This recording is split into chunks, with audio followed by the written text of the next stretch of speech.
Ils passent leur vie sur les charts mais laissent trop de place.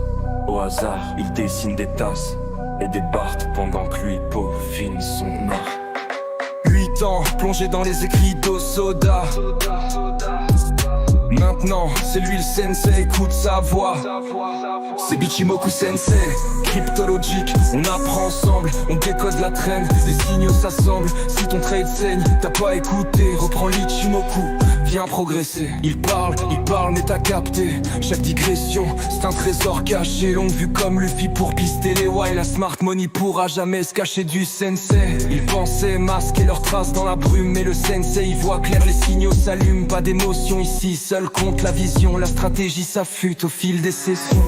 C'est Bichimoku Sensei, cryptologique, on apprend ensemble.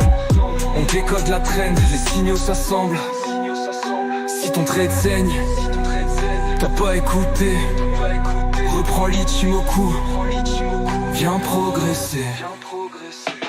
Il a traduit les kanji, il t'explique, te guide. Les volumes sont la Chiku, valide. La quiche, on attend la tête comme Saline. Le timing parfait, on a tous les signes. C'est Bichimoku Sensei, cryptologique, on apprend ensemble. Il décode la trend, les signaux s'assemblent. Si ton trade saigne, t'as pas écouté, reprends l'Ichimoku, viens progresser. Viens progresser,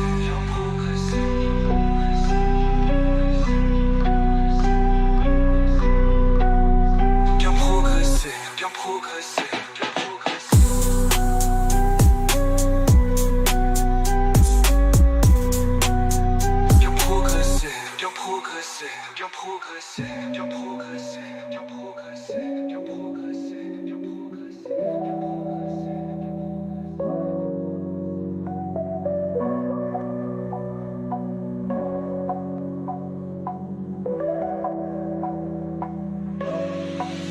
Ils passent leur vie sur les charts, mais laissent trop de place au hasard. Ils dessinent des tasses et des bardes, pendant que lui peaufine son art. Il tombe par le jet dans les écrits d'Osoda. Maintenant c'est lui, sensei, écoute sa voix. C'est Bichimoku Sensei, cryptologique, on apprend ensemble, on décode la trend, les signaux s'assemblent. Si ton trade saigne, t'as pas écouté, reprends l'Ichimoku, viens progresser.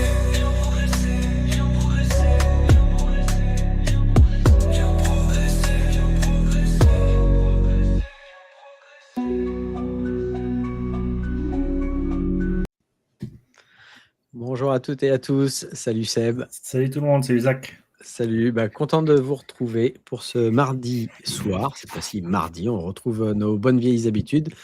Salut Bobby Lapointe 44, Shaman 55, Valboy, le Nightbot qui nous partage le compte tweet, le compte X de Valboy qui nous fait les analyses. Salut Mermo, notre modo sur Cryptologique sur le Discord.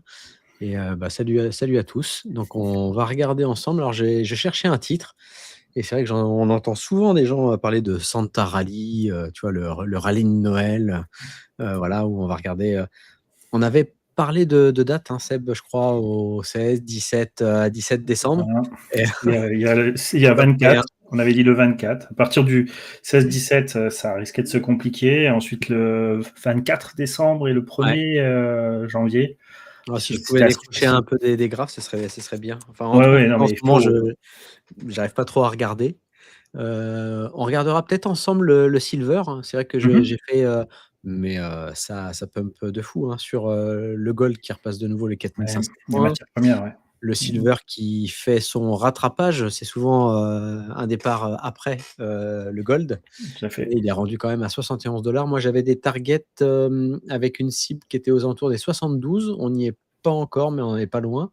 Mais je voyais bien continuer en fait le mouvement pour aller peut-être vers les $95.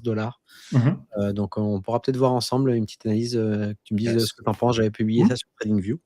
Donc voilà, histoire qu'on fasse non plus pas forcément que des cryptos, parce que je pense que côté alt, on va certainement ne rien avoir d'intéressant à se mettre sous la dent, à moins que vous nous trouviez des alts sympas à analyser. Hein. On ne parle pas d'un truc qui ressemble à toutes les autres. Mais voilà, quelque chose qui se comporte bien et qu'on pourrait analyser avec Ishimoku, ce serait top. Yes. Écoute, déjà BTC, on va essayer de décortiquer entre ce qu'on avait dit la semaine dernière, ce qui s'est passé, et puis voilà, quelle est la difficulté aujourd'hui, dans quel sens ça risque de sortir, quel est le sentiment, est-ce que c'est toujours baissier, est-ce que on avait la semaine dernière plutôt quelque chose qui avait un petit peu on va dire des choses qui faisaient pressentir une possibilité haussière, mais il fallait encore du temps. On avait dit qu'il y avait une grosse pression vendeuse qui devait arriver à partir du 17 et au moins jusqu'au 7 janvier. Donc on a une date à laquelle, techniquement, alors attention, pas d'engouement, sur laquelle on estime, au vu des données et des datas qu'on a aujourd'hui, une sortie potentielle après le 7 janvier. D'accord. En tout cas, les conditions seraient favorables à une sortie après le 7 janvier. D'accord. Qu'est-ce que tu as une sortie? Une sortie, en fait, c'est de range de latéralisation. C'est ça. Ce que Osoda appelle une séparation, en fait. La séparation. Le déséquilibre, finalement, la mise en déséquilibre du prix, c'est-à-dire que là où on est finalement sur une latéralisation, on a un prix qui se rééquilibre.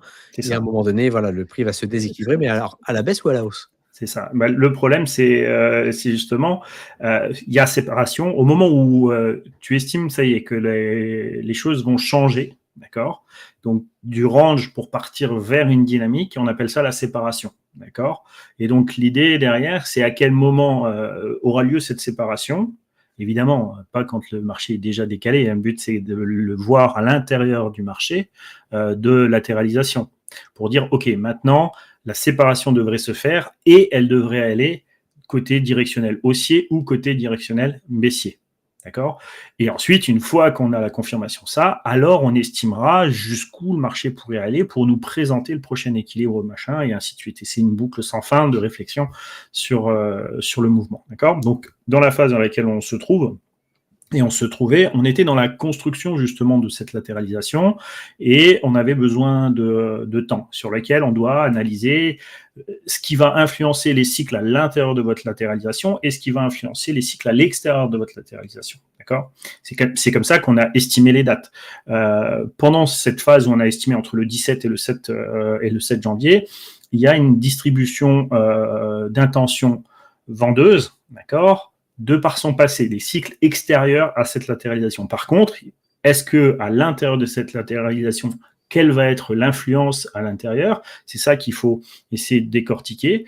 Est-ce que le marché arrive à tenir ses équilibres? Est-ce qu'il a changé ses équilibres? Quelle est l'intention à l'heure actuelle où on se parle dans le style de séparation qu'on va avoir, d'accord? Et justement, qu'est-ce qui ferait que cette séparation change? Encore une fois, que cette idée qu'on a aujourd'hui au 23 décembre bascule, soit différente. Et ce pilier s'effrite. Hein. On a besoin de ces zones qui nous permettraient de dire qu'est-ce que j'ai besoin pour, d'accord? Si je suis dans le jugement d'une séparation baissière, puisque c'est le cas, hein, aujourd'hui, c'est plutôt une séparation baissière qu'on envisage. On envisage, ouais. Qu'est-ce qui ferait que ce pilier s'effondre et que je puisse avoir un mouvement qui me donne une séparation haussière? Donc, c'est là tout l'enjeu de la lecture. À l'heure actuelle, c'est ça qu'on va essayer de déterminer sur notre Bitcoin aujourd'hui. Et à partir de là, on va essayer d'estimer ce qui serait favorable à cette séparation haussière et qu'est-ce qui serait aujourd'hui, entre guillemets, défavorable, puisqu'on attend tous une hausse et un départ, défavorable, qui permettrait de voir la fin de notre structure et jusqu'où cette fin de structure pourrait s'amener, parce que on a le creux majeur qui est plutôt vers les 71 000, et donc on a toujours cette épée Damoclès de savoir est-ce que le marché est en train de latéraliser pour ensuite faire la continuation baissière et aller chercher ce creux majeur, ou est-ce que le marché est prêt déjà et suffisamment mûr à l'heure actuelle pour pouvoir sortir par le haut et relancer cette 9e vague. On est toujours dans la recherche de ce moment où on bascule de la 8e à la 9e vague. Pour ceux qui nous suivent depuis, régulièrement, vous devez comprendre que voilà, on a joué on étudie vraiment toute la structure et l'évolution du mouvement semaine après semaine. Et après, voilà, on juge après de ce qu'a fait le marché pendant la semaine, ce qu'il peut projeter pour la semaine suivante. Et ça, c'est intéressant. On on n'est pas dans de la prédiction. Alors, En fait, parce que tu fais une distinction entre. Mais oui, en fait, il faut bien comprendre pourquoi on projette. on D'accord. projette, hein, on est plus dans la projection Projection, c'est ça. que dans le terme prédiction C'est qui, ça. en fait, galvaude et fait un peu je fais de C'est la ça. voyance et C'est ça. le marché va faire ci, va faire ça. Osoda était quand même énormément dans l'observation. C'est Par ça. contre, il était dans une observation tellement fine et profonde qu'il était capable de discerner la graine du changement C'est ça. au moment où. Il faut savoir que Ishimoku, c'est de la logique pure. Et c'est en tout cas ça que Osoda veut instruire, et ses axes de recherche dans son propre laboratoire d'analyse des fluctuations de marché, c'est cet axe de la logique pure qui va vraiment faire germer la construction de l'Ishimoku comme on le connaît aujourd'hui. Alors, cette idée directrice, un petit peu pour pouvoir aller capter ces phases de changement, eh bien, on est obligé de comparer. Pour comparer, on est obligé de mettre un cadre, et c'est dans l'observation des changements à l'intérieur de certains cadres. Pourquoi on met des cadres différents ? Si je reste dans la logique un petit peu des choses, vous avez des traders de tout niveau. C'est-à-dire, vous avez des traders très court terme, scalpers, vous avez des investisseurs moyen terme, long terme, qui ont des échéances différentes. Il y en a avec des options, il y en a avec des couvertures, des gros fonds. Enfin, tout le monde a un enjeu différent. Ce qui fait que si vous voulez capter, c'est ça un peu la problématique. Je prends une chose qui est assez que tout le monde parle, c'est les retracements de Fibonacci. Tu vas fixer 2 points sur le retracement de Fibonacci, un point haut, un point bas, mais en fait, tu estimes alors que c'est eux qui lead le mouvement. D'accord ? Puisque tu fiches ton mouvement entre le point A et le point B. Techniquement, tu dis que tous ceux qui sont autour à l'intérieur de ces 2 points n'ont pas d'influence. Ou en tout cas, c'est pas eux qui devraient avoir l'influence du changement de momentum. Et ça, c'est une des difficultés avec les phases statiques. C'est pour ça que Osoda va amener le raisonnement dynamique. Ce qui ramène la complexité dans notre réflexion, c'est la phase dynamique des choses. D'accord ? Mais c'est aussi elle, si on va au bout de notre réflexion, qui amène la comparaison dynamique. Est-ce que l'influence vient du court terme ? Est-ce que l'influence vient du moyen terme, du long terme ? C'est la comparaison, c'est la saisie entre ces équilibres qui va être vraiment la recherche qu'on va faire pour sentir en fait ce momentum qui va changer. Ouais, et on comprend bien que les sentiments, justement, sont complètement différents entre quelqu'un qui va être rentré sur le Bitcoin à 15 000 que quelqu'un qui va être rentré à 60 000 ou 70 000 et qui, du coup, il a un prix qui se rapproche de son prix d'entrée, et de quelqu'un qui subit la peine et le désespoir d'être rentré à 120 000 parce qu'on lui annonçait que le Bitcoin irait à 1 million. C'est ça. Donc, c'est un peu tout ça, hein, ce qui reflète le graphique, c'est ça. C'est cet espoir, ces déceptions. Enfin, voilà. Hein, le momentum ne fait plus rien. Les gens doutent, ne savent plus. Est-ce que ça va aller à la hausse, à la baisse ? Entre guillemets, ne regardent plus les graphiques ou se dépriment. Alors que c'est là où les choses se façonnent, en fait. C'est là qu'il faut comprendre qu'on doit garder. C'est là où les choses vont être subtiles et les prix vont commencer à devenir intéressants. C'est ça. Et c'est là où on a cette finesse, en fait, grâce à l'Ishimoku, si on essaie d'appliquer. Tout comme dans l'euphorie, finalement. Tout comme dans un marché où tout le monde est euphorique, tout le monde est génial. Et c'est là où, en fait, il faut arriver à mesurer, justement, le sentiment dans ce qui est en train de se passer, quoi. Tu sais, il y a beaucoup de gens qui utilisent, admettons, je sais pas moi, les bandes de Bollinger, admettons. D'accord ? Je parle des bandes de Bollinger. Il y a beaucoup de gens qui vont regarder ces bandes de Bollinger. Bande de Bollinger, qu'est-ce qu'elle veut dire ? Elle veut dire qu'il y a une certaine volatilité, puis le marché revient à la normale. D'accord ? Et ben là, c'est exactement pareil. L'Ishimoku, lui, ce qu'il va regarder, c'est ce momentum où les choses s'écartent justement de son équilibre, d'accord ? Déséquilibre les choses, puis à un moment donné deviennent trop loin par rapport à son équilibre et revient chercher la zone d'équilibre. Et c'est en fait cette notion-là qu'on va chercher. C'est là où il faut comprendre que tout ce que vous avez comme indicateur utilisé comme je disais, les bandes de Bollinger, les Fibonacci et tout ça, c'est déjà intégré dans l'Ishimoku. Que ce soit le sentiment d'écart par rapport à la volatilité, que ce soit le sentiment de deux points fixes, où on revient à une zone d'équilibre harmonieuse et tout ça c'est déjà à l'intérieur de l'Ishimoku. Et en fait, parce que Hosoda, ce qu'il a voulu vraiment partir dans son raisonnement, c'est le raisonnement vraiment pur de ce qui fait naître le mouvement. D'accord ? Donc, tu peux regarder de la volatilité, tu peux regarder de la directionnalité, tu peux regarder un range. Tout ça, si vraiment il a été réfléchi correctement, alors tout ça est à l'intérieur de l'indication qu'Ishimoku peut te donner. Donc, ça, il faut bien le comprendre. Il y a une profondeur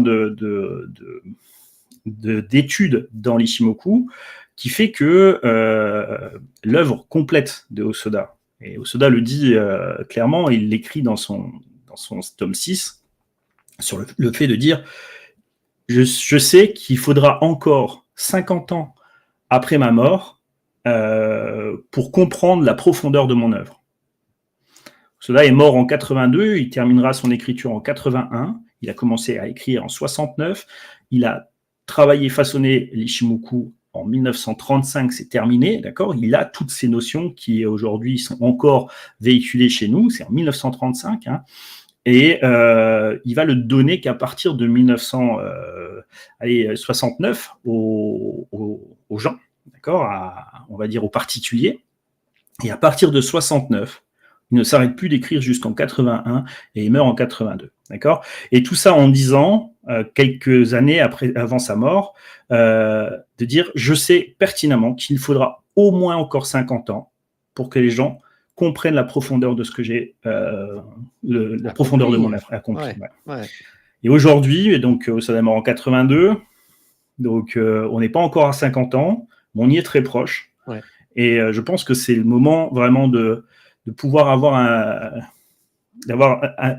un endroit, une manière de diffuser, de parler, d'expliquer l'Ishimoku avec toute sa profondeur. C'est pour ça que je prends le temps de remettre l'Ishimoku et la pensée vraiment originelle d'Hosoda en avant, et C'est pas ça. juste effectivement un indicateur, des lignes et des signaux et des supports et résistances.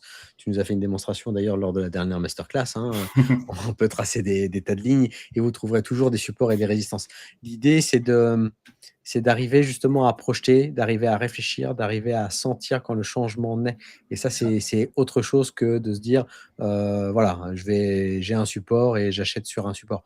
Encore faut-il pouvoir observer justement et zoomer et voir effectivement le changement naître. C'est ça. Je pense que c'est pour ça qu'il n'y a pas, entre guillemets, on m'a posé une question, pas plus tard qu'il y a peut-être 2 heures de ça, avec Didlou, hein, pour ne pas le citer, qui me pose la question, mais comment tu sais que c'est un deuxième creux ? La question, elle est simple. Ouais, ça paraît très simple comme ça. C'est très simple. Comment je sais que c'est un deuxième creux et que ça ne va pas continuer à la baisse à ce moment-là ? Vaste question. Question simple, réponse complexe. Pourquoi la réponse complexe ? Parce qu'elle est dépendante de plein de facteurs. Et je disais à Didlu, est-ce que toi, tu serais OK d'acheter un creux si tu sais qu'il est influencé par le cycle de 26 à la baisse ? C'est-à-dire, il y a une pression baissière du cycle de 26. Est-ce que tu es prêt à acheter ce creux si tu vois que ça n'a pas d'impact sur l'équilibre du Kinkoyo ?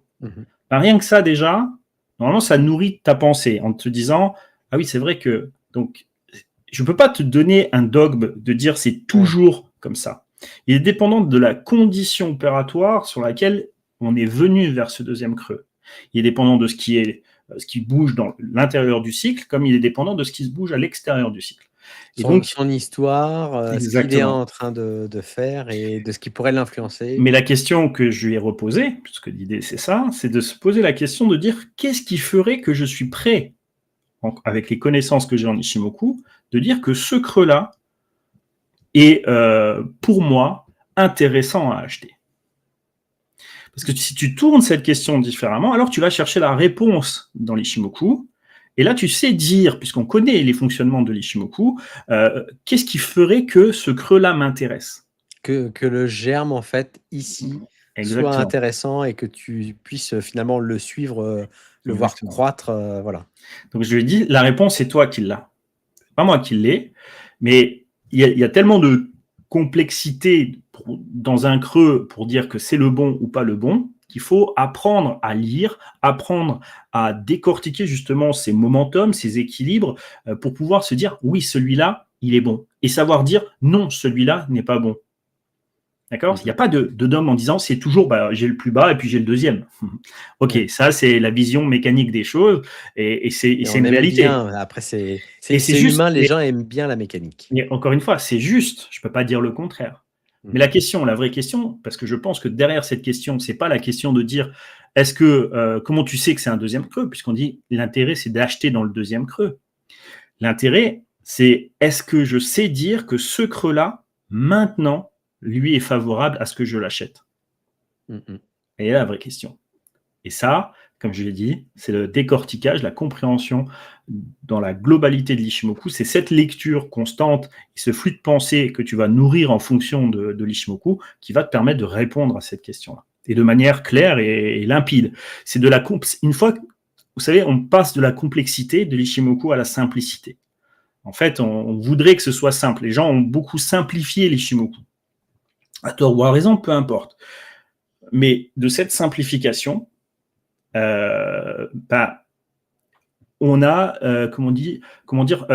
tué un petit peu la réflexion de Hosoda. Ok ? Après, ils l'ont simplifié parce qu'ils l'ont pas compris. Oui, tout à fait. Beaucoup de gens, même Hosoda le disait, que finalement, à son époque, et il pensait que les gens allaient comprendre, mais les gens n'avaient pas son esprit. Donc, c'est ça. Donc, mais encore une fois, c'est pas un mal en soi, mais je dis simplement qu'aujourd'hui, oui, on peut simplifier l'Ishimoku, mais il se simplifie. Ça le réduit. Ouais, mais ce que je veux dire par là, c'est qu'on peut simplifier l'Ishimoku qu'à partir du moment où on est passé par la complexité. En fait, c'est malheureusement ou heureusement une marche importante à franchir. C'est-à-dire, j'ai besoin d'aller voir cette complexité, comprendre cette complexité, pour pouvoir déterminer ensuite, de manière simple, le moment où je rentre exactement. D'accord ? Donc, c'est ça qu'il faut bien saisir. Oui, l'Ishimoku est simple, un équilibre en un seul coup d'œil, c'est ce que vous serez amené à faire, d'accord ? Savoir exactement le moment où vous allez rentrer et surtout pourquoi vous rentrez exactement. Pas parce qu'il y a un setup, pas parce qu'il y a un machin, parce que vous avez analysé l'ensemble du marché et que vous savez exactement que ici et maintenant, le prix change et se sépare de son ancien momentum pour basculer dans le nouveau. Et c'est à partir de cette lecture-là. Mais cette lecture, avant d'arriver à cette lecture simple, eh bien, vous allez passer par une zone complexe, d'accord ? Parce qu'il y a beaucoup d'informations, il faut les décortiquer, il faut les comprendre, il faut les saisir, il faut les travailler. Exactement. Et c'est pas le travail inverse, c'est-à-dire que la simplification ne se fait pas avant la compréhension de la complexité. Si vous le faites avant, vous perdez le sens même de l'Ishimoku. En tout cas, ce que Hosoda a voulu nous transmettre. Ouais, puis tu développes pas une capacité, en fait. Tu as tendance à rester dans une zone très, très confortable, mais finalement sans compréhension. C'est ça. Mais il faut bien comprendre une chose, c'est que c'est pas grave en soi à partir du moment où ça vous correspond et il n'y a pas de souci. Mais vous devez plus avoir d'incertitude quand vous travaillez, parce que si vous mettez de l'incertitude, vous mettez de l'émotionnel, d'accord ? Évidemment, vous avez des choses qui vont s'effriter, mais vous le voyez. Et à partir du moment où ça s'effrite, vous savez que vous devez sortir. Donc la décision, elle vient clairement. Vous n'hésitez pas et vous doutez pas. La vraie complexité, elle est, j'ai un setup et mon setup n'a pas fonctionné. Il a démarré, d'accord ? J'ai mon setup, A plus B égale C, je l'ai bien vu, et j'ai une perte. Ok, c'est pas grave, j'ai un money management qui protège tout ça. Donc, une fois, deux fois, je sais que statistiquement, dans 60% des cas, je gagne et je serai gagnant sur le long terme. Sauf, il faut comprendre une chose, c'est votre psychologie. Ok, c'est une perte, 2 pertes, 3 pertes, en sachant que vous avez un setup. Donc, vous commencez à peut-être douter de votre setup ou de vous dire, tiens, il n'est plus dans les bonnes conditions pour que le setup fonctionne. D'accord ? Là, ce qui est important, c'est que dans la lecture qu'on fait de l'Ishimoku, il n'y a pas de setup. Il y a un raisonnement, il y a une compréhension effectivement de la lecture de Hosoda dans le fil conducteur du momentum, mais vous n'avez pas de setup. Ce qui fait que vous ne doutez pas, c'est simplement votre lecture. Après, vous l'avez suffisamment approfondie ou non, votre compréhension, d'accord, qui fait que, et ça doit vous amener vers la lucidité, il n'y a pas un setup sur lequel vous fiez avec une statistique derrière. D'accord? Parce que ça, c'est une grosse différence entre fier à une statistique qui sait que, 6 fois sur 10, je gagne, d'accord? Mais comment je gère psychologiquement les 4 fois sur 10? D'accord? Et si vous êtes du bon côté de la variance, hein, parce que statistiquement, la variance fait que vous pouvez être du mauvais côté de la variance. Par contre, on ne t'entend plus, Isaac. Je ne sais pas si c'est que moi.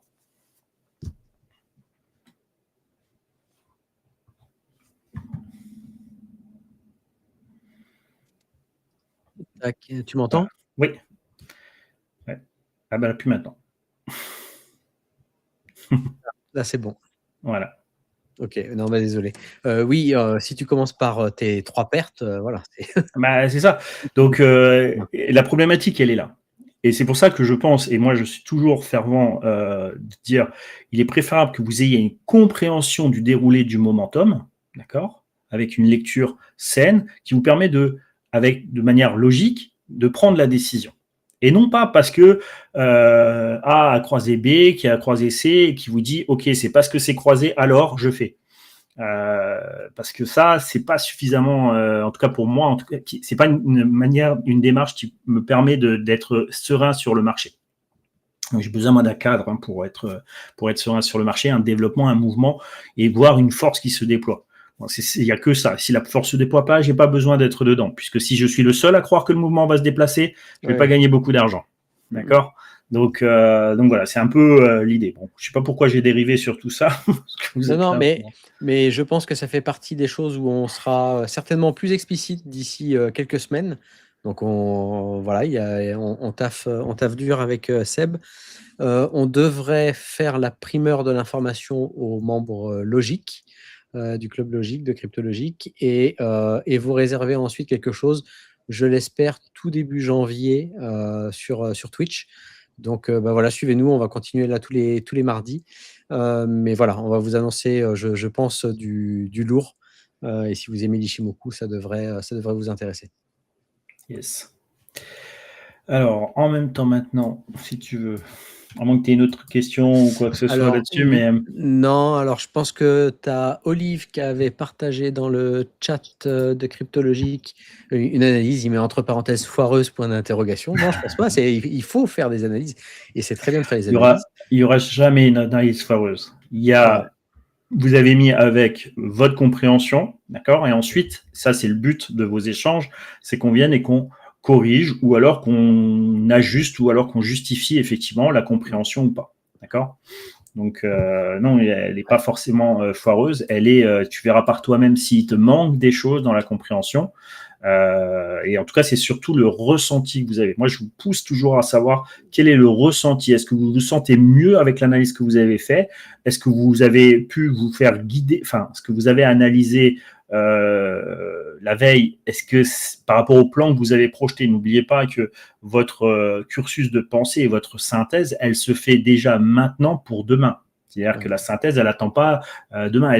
Vous la faites aujourd'hui, vous projetez demain, et vous devez comprendre à chaque fois où se situe la position maintenant et comment demain devrait se développer à sa clôture pour avoir telle ou telle information.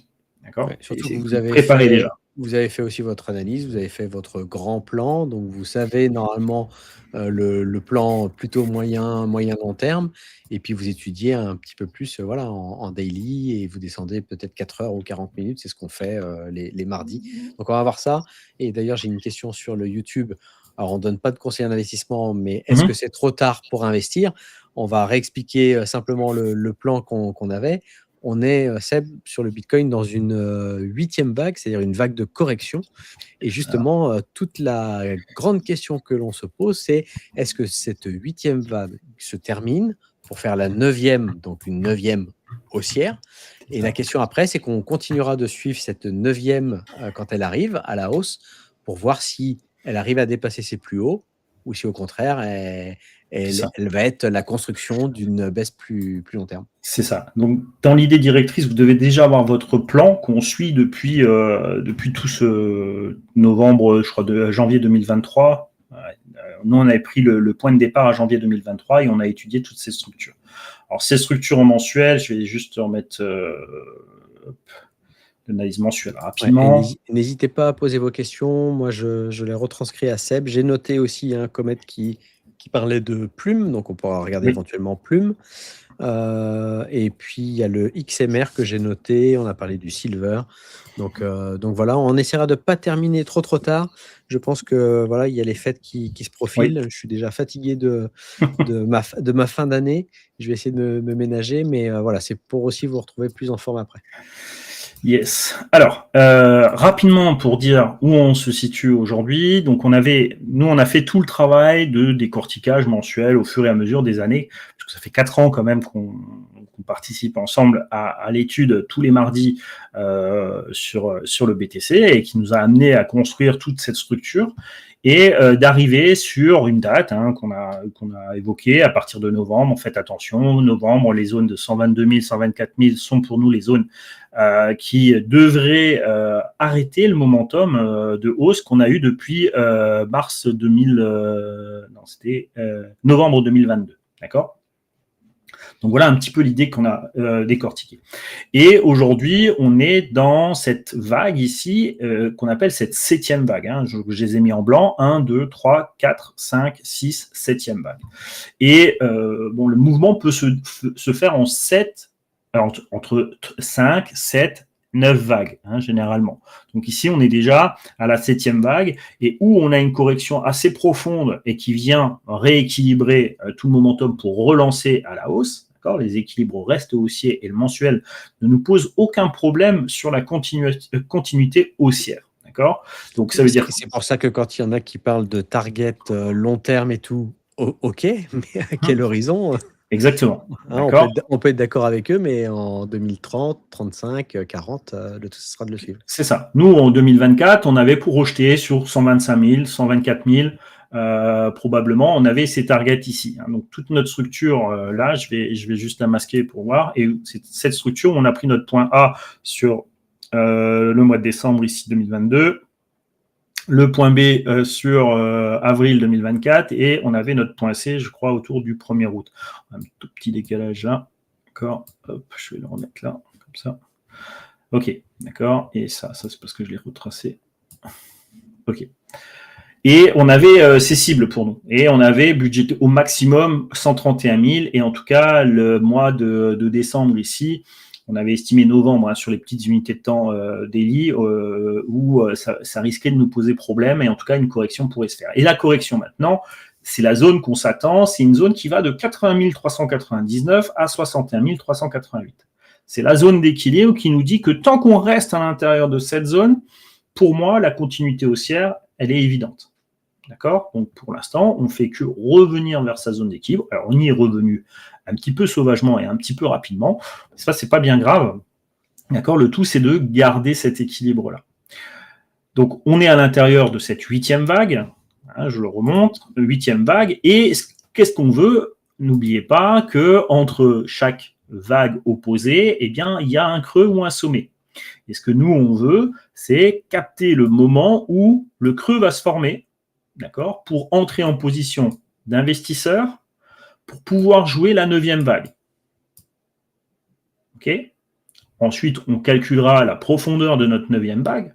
Voilà, ça permettra de donner des objectifs en temps et en prix qui vont nous permettre de guider peut-être la prochaine année ou les 2 prochaines années ou peut-être les 6 prochains mois. D'accord ? Tout dépendra si c'est une vague écourtée, si c'est une vague prolongée. Enfin, on verra bien. Si c'est une vague qui reste dans ces lignes correctrices là, voilà, ou si on arrive à s'en extraire, mais en tout cas, on sera capable de l'observer. C'est ça. Mais pour l'instant, c'est pas ça notre focus. Notre focus, il est de déterminer le prix à laquelle le renversement va se faire. D'accord ? Quand la 8e vague se termine. Exactement. Toute notre énergie, toute notre réflexion, elle n'est que basée là-dessus et rien d'autre. On ne cherche à rien d'autre pour l'instant, comme c'était le cas ici, où on a cherché le momentum, où on avait la confirmation de la fin de cette 7e vague. Et ce momentum, il nous est apparu à partir d'octobre, je crois le 10 ou le 12 octobre, sur lequel on a commencé à dire c'est fini, le marché va corriger, a mis la fin de sa 7e vague. D'accord ? Ensuite, le déploiement de la 7e, on a regardé, c'est ce qu'on va regarder là, jusqu'où le marché pourrait aller. Et dans la construction de cette 8e vague, eh bien, on a projeté un creux majeur sur 71 000. D'accord ? 71 000, c'est assez bien en corrélation avec notre zone, d'accord ? Puisque ce serait la zone intermédiaire, ça serait le centre de cette zone à peu près, les 71 689. On va le voir après en daily, c'est plus simple à voir, d'accord ? Et c'est ça. Et donc, nous, on est en train d'estimer, OK, on avait un premier creux à 80 244, qui est un creux, ce qu'on appelle un creux intermédiaire, et on a un creux majeur à 71 689. OK. Maintenant, est-ce que le creux intermédiaire suffira à faire repartir le prix, ou est-ce qu'il faudra aller chercher ce creux majeur ? Toute l'ambiguïté, elle est là-dedans. D'accord ?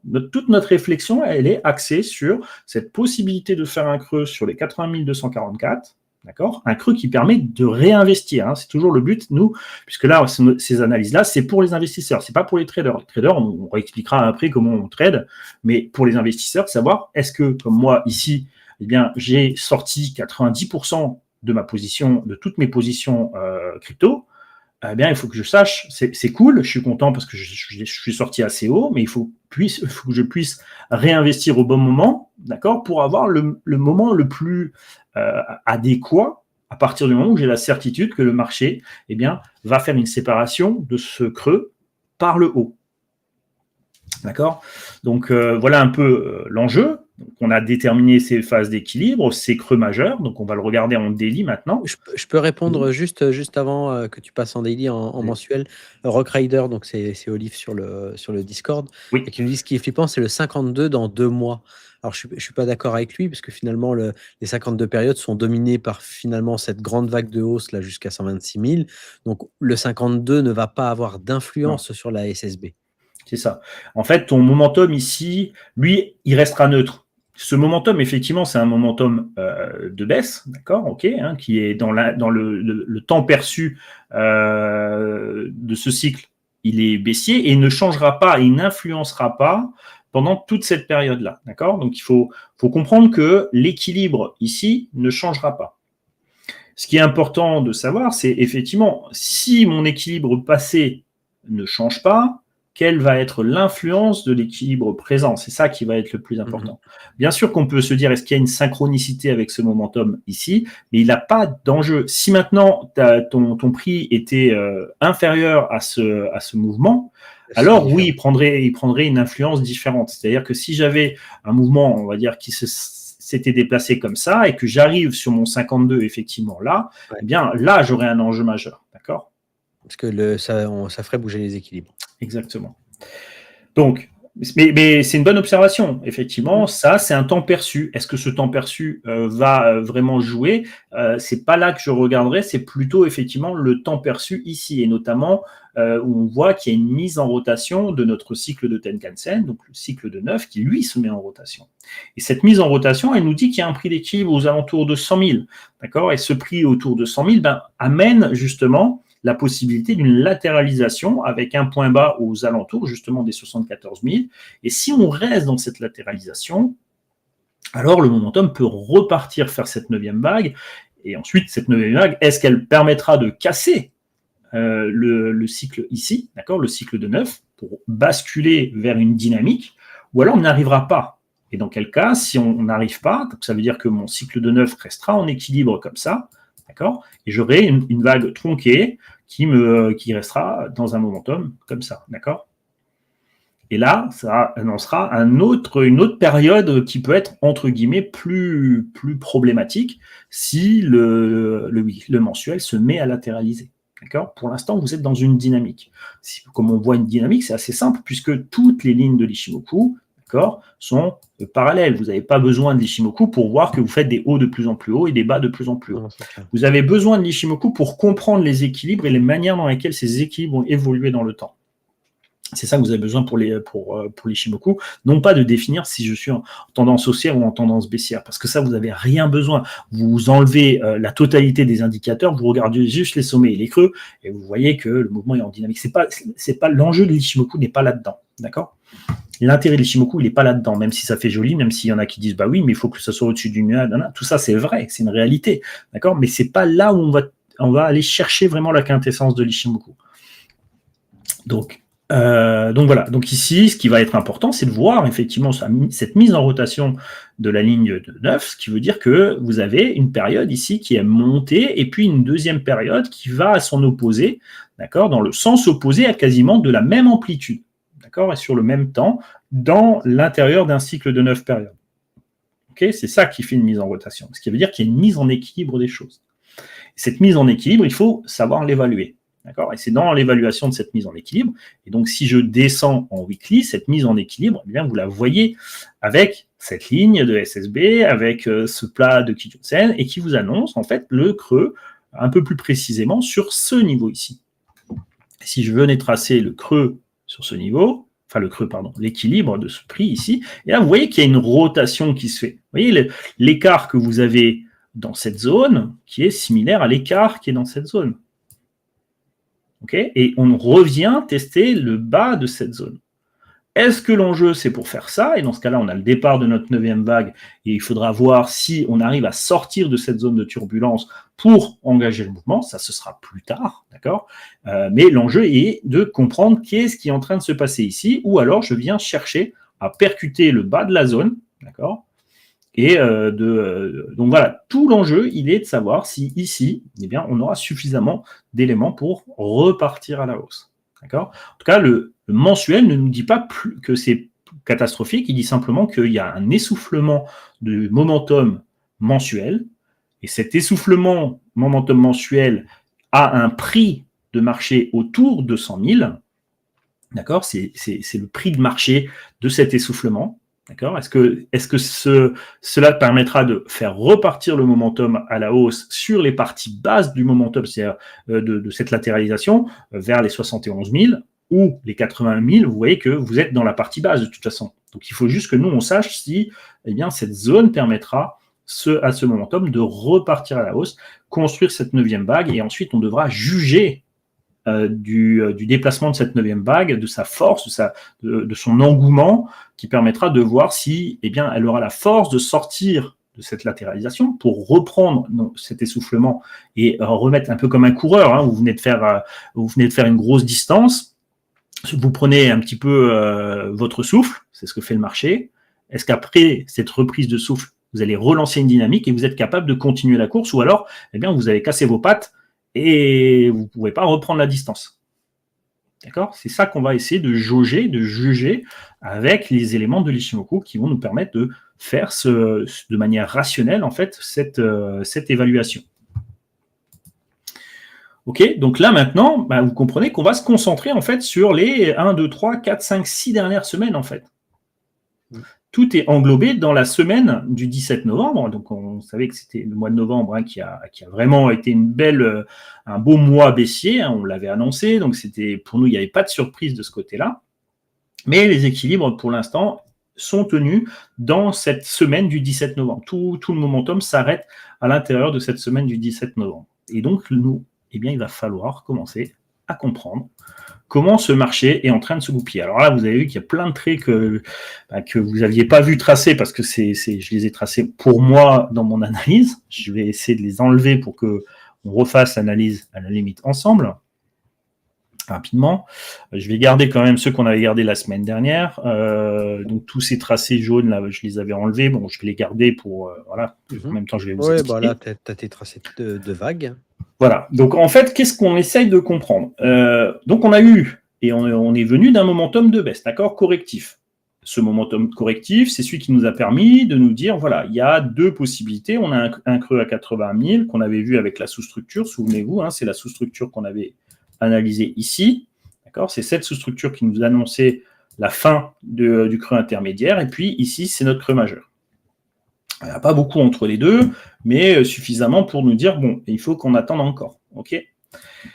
Ensuite, on a une latéralisation qui s'est matérialisée avec cette possibilité ici, avec notre cycle de Kijun-sen, là, qu'on suit pour essayer de voir comment le marché s'est absorbé. Et on avait ces points positifs qui étaient le croisement de Tenkan Kijun, et puis on attendait l'entrée de Shinku à l'intérieur des prix. Et on l'a eu, d'accord, ici, cette entrée de la Shinku à l'intérieur des prix. Donc, on avait dit qu'il y avait pas mal de choses positives, mais attention, on avait encore un fort momentum baissier sur les cycles supérieurs, qui sont les cycles de 52 périodes, puisqu'on a commencé à effacer tous ces petits momentum de baisse, et on rentrait dans une pression baissière. D'accord ? On a estimé la pression baissière du 17 au 7 janvier, d'accord, sur laquelle, eh bien, si, et je dis bien si, la pression baissière est absorbée, c'est-à-dire que ce qui s'est passé n'a plus d'influence sur l'instant présent, c'est-à-dire que le poids du passé,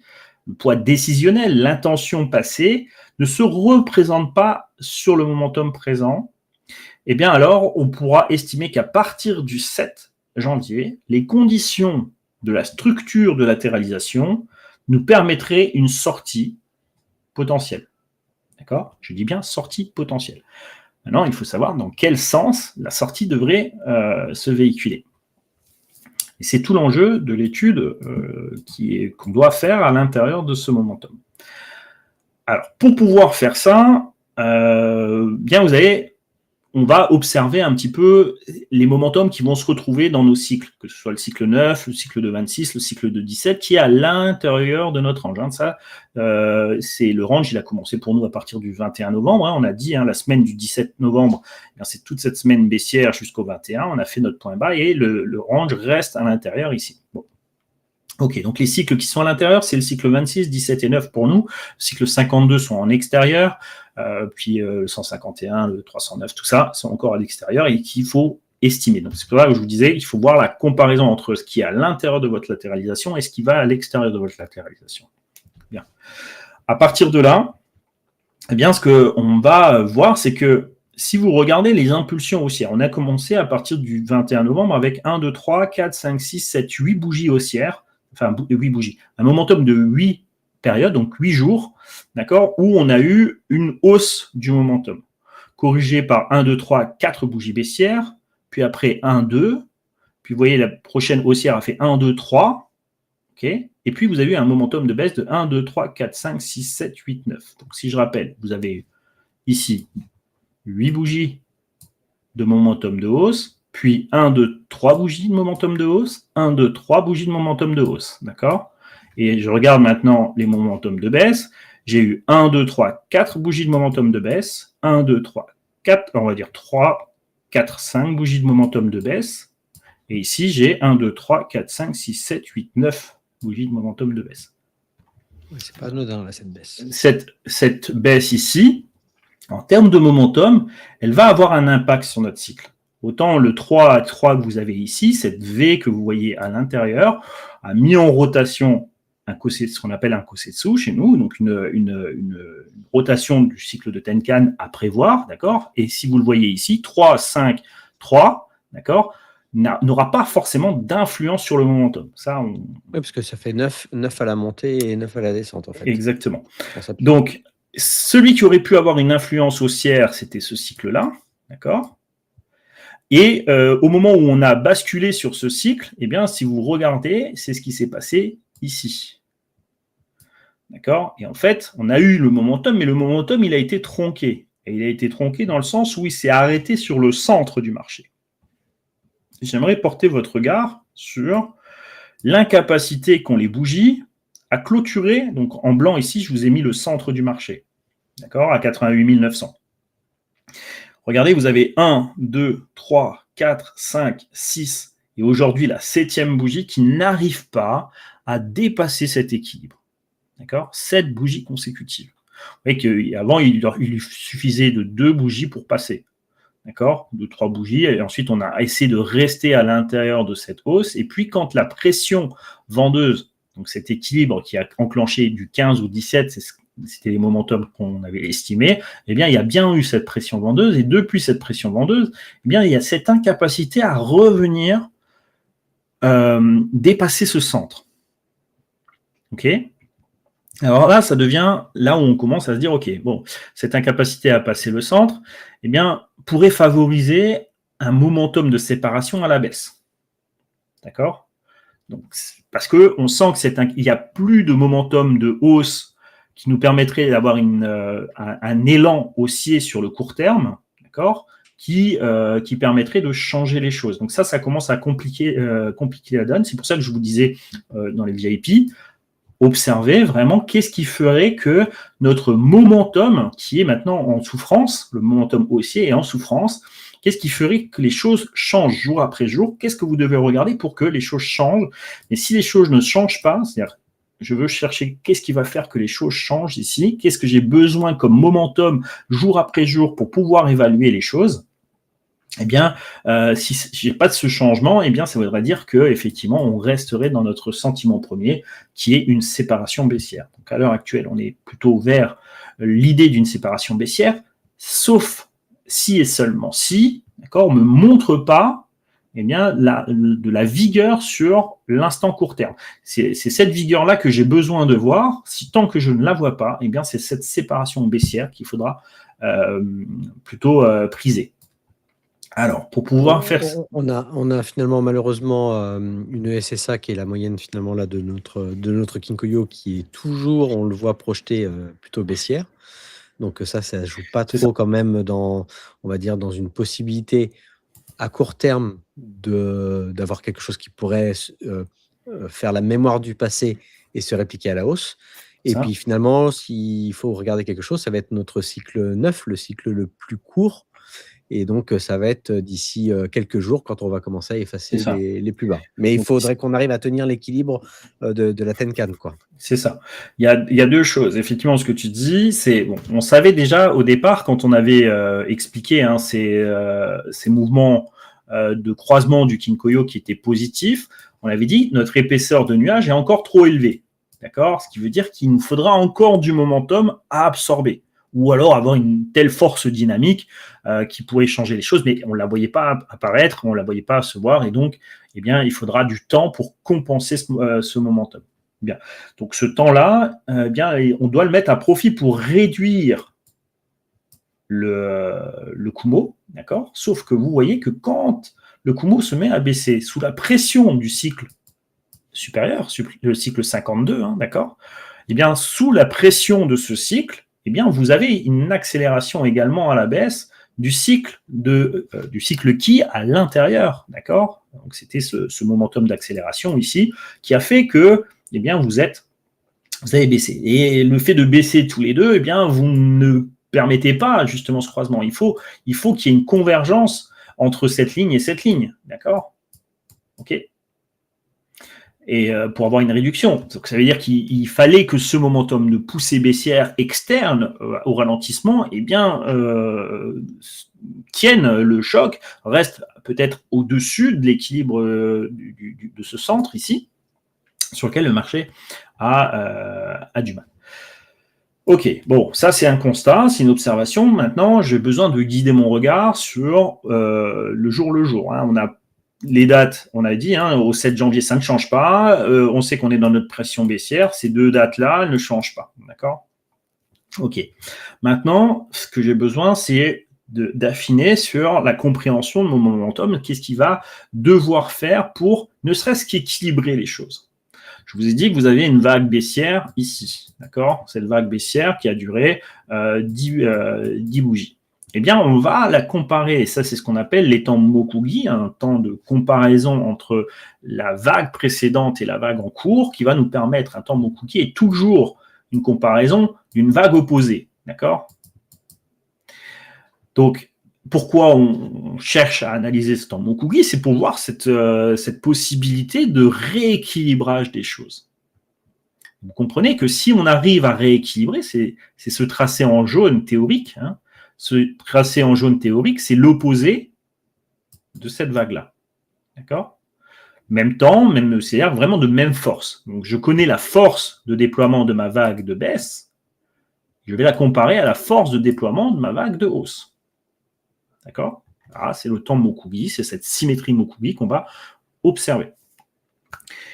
Et donc, de manière très visuelle, vous voyez qu'aujourd'hui, on se trouve ici, et on devrait, pour maintenir un rééquilibrage haussier, il faudrait être ici.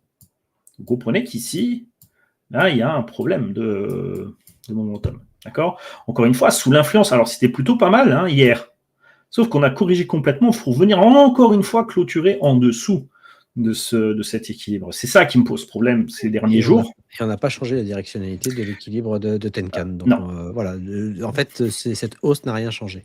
Exactement. Cette hausse n'a rien changé, c'est-à-dire votre Kijun-sen, votre Tenkan-sen n'a pas repiqué vers le haut, d'accord? Alors elle va le faire d'ici 3 jours.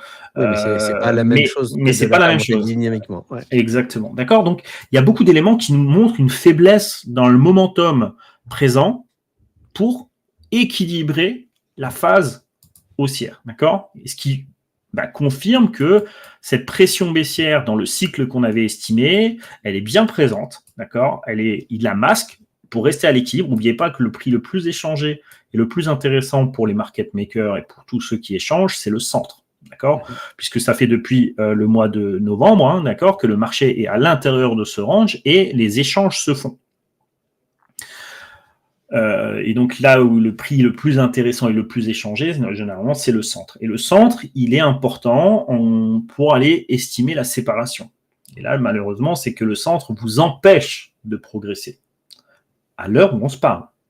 Évidemment, si quelque chose, une donnée ou quoi que ce soit, montre que le prix arrive significativement à rester au-dessus et continuer à passer au-dessus, vous comprenez que cette problématique se relativise, d'accord? Et donc, effectivement, pour l'instant, au moment où on se parle, c'est ce problème qui me fait penser que le miroir des 71 000 est toujours potentiellement possible. Évidemment, il reste toujours jusqu'au 7 janvier et on sait que les haussiers doivent maintenir la pression et garder cette pression. Et l'enjeu, c'est de ne pas casser le point bas maintenant jusqu'au 7 janvier. Okay, ça, c'est toujours l'enjeu pour les haussiers. Essayer de basculer au-dessus de ce centre pour revenir rééquilibrer les choses, chose qu'ils n'arrivent pas à faire. D'accord ? C'est là où je vous dis, attention, warning. Et si on compte les équilibres, vous voyez que le Kinkoyo est baissier. D'accord ? Kijun est au-dessus de Tenkan-sen. Shinku est en dessous de ses prix. Et vous n'avez plus beaucoup de momentum de hausse à l'intérieur de vos cycles, de votre cycle Ki. Ouais, ça va rester relativement neutre pendant pas mal de temps. Voilà, à cause de ce qui s'est fait, ce mouvement ici. Voilà. Plus bas, d'accord. Ce mouvement ici est venu neutraliser les momentum et cette neutralisation du momentum dans son passé va revenir et se reprojeter. D'accord. Donc c'est pour ça que je dis qu'il faut absolument retrouver de l'engouement de par les petits cycles de baisse, d'accord, de cycle 9, pour pouvoir retrouver le momentum. En fait. Exactement. Et d'ici 2-3 jours. Si on ne retrouve pas ces momentum, ça va être compliqué. Parce qu'on ne retrouvera plus quand le cycle 26 arrivera sur ce momentum ici, eh bien c'est là où le dernier gros momentum de baisse sera dans le cycle, on va dire, dans la mémoire du passé. Il faudra voir son influence. Donc tout ça, ça va être hyper important. Là, c'est pareil un peu complexe, parle un peu vite et compagnie. Non, mais j'ai répondu sur YouTube parce qu'il y a quelqu'un qui disait que du blabla, commenter des lignes qui dépendent de l'achat et de la vente, vous prédictez rien, les gars.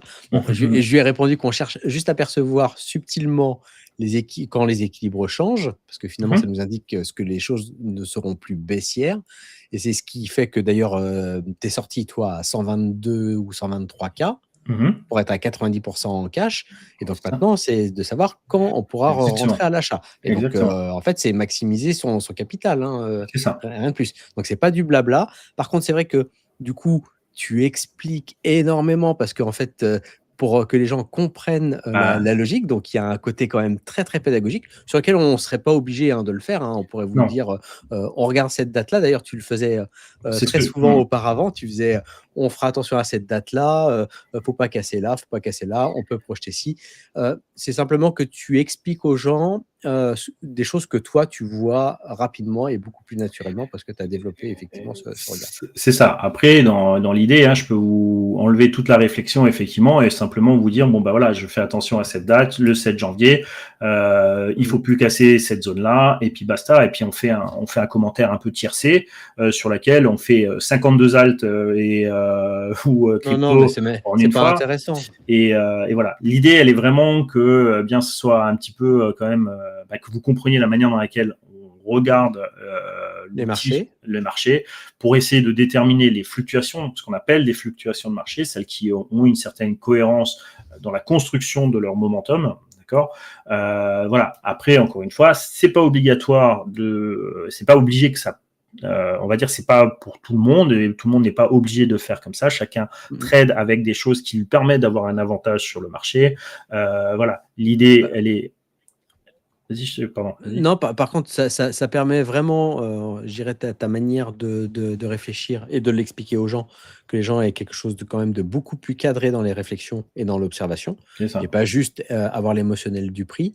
Ça permet aussi de savoir, de déceler quand les choses vraiment commencent à changer et de rentrer quand même sur des niveaux qui sont hyper intéressants ou de sortir sur des niveaux qui sont ultra intéressants. Tout à fait.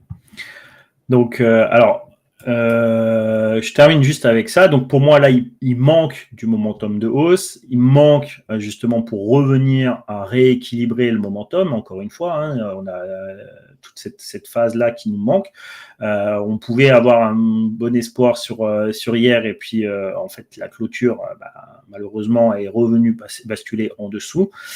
Ok, pas de souci, hein, on continue à savoir. De toute façon, comme j'ai dit, à long terme, c'est les 80 650. Est-ce qu'ils cassent pour pouvoir voir avant le 7 janvier? Au 7 janvier, les conditions des cycles supérieurs ne seront plus les mêmes et favoriseraient une reprise haussière. D'accord? Donc, mais ça, encore une fois, c'est sous réserve, encore une fois, qu'on absorbe cette pression baissière des cycles passés. Ok? Donc voilà, alors je vois qu'il y a une question qui dit est-ce qu'on peut reprendre le cycle avril-mars 2025? Donc c'est ce cycle-là, je crois, d'accord, ouais, qui permettait de faire également le point bas. Alors on peut s'intéresser au temps, effectivement, ce qu'on appelle les temps Henzo, d'accord. Là on a regardé un temps Mokugi, là le regard de ces temps-là, c'est les temps Henzo qui permettent généralement de regarder en combien de temps le marché a absorbé l'information précédente, c'est-à-dire le momentum, pour pouvoir repartir. Donc le temps de range nécessaire ici pour rééquilibrer les choses, revenir sur son prix centré pour pouvoir repartir ensuite bien dans un sens directionnel.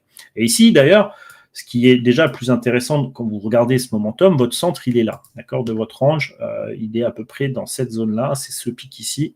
Va vous donner le centre, d'accord. Et ce qui est intéressant, justement, vous voyez que déjà les équilibres n'ont pas travaillé de la même manière ici, d'accord. Et ce qui est intéressant, c'est que vous comprenez que à partir du moment où il y a eu cette réaction sur cette belle bougie Y ici, eh bien votre marché après s'est consolidé au-dessus de cet équilibre. Vous voyez que notre problématique aujourd'hui, elle est que notre prix, il est plutôt en dessous de l'équilibre.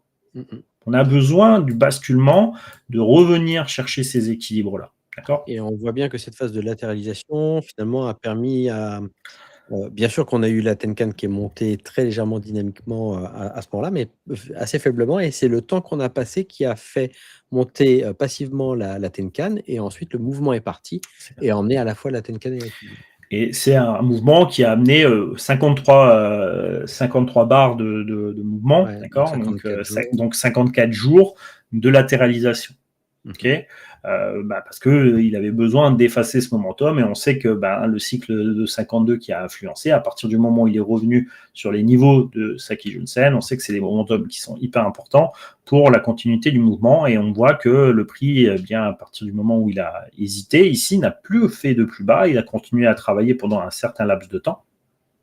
Bref, c'est plutôt une configuration comme ça qui nous donnerait espoir d'une séparation à la hausse. Donc, on peut comparer les temps ici de ces équilibres, d'accord. On voit même que l'équilibre centré qu'on avait ici, bien c'est un peu la zone qui a fait travailler également ce prix aujourd'hui au mois de novembre, ok. Et vous voyez que la configuration n'est pas tout à fait la même. Regardez l'épaisseur encore de votre nuage, de votre momentum. Ça c'est dépendant justement de la violence de ce qui s'est passé ici. Et donc vous n'êtes pas encore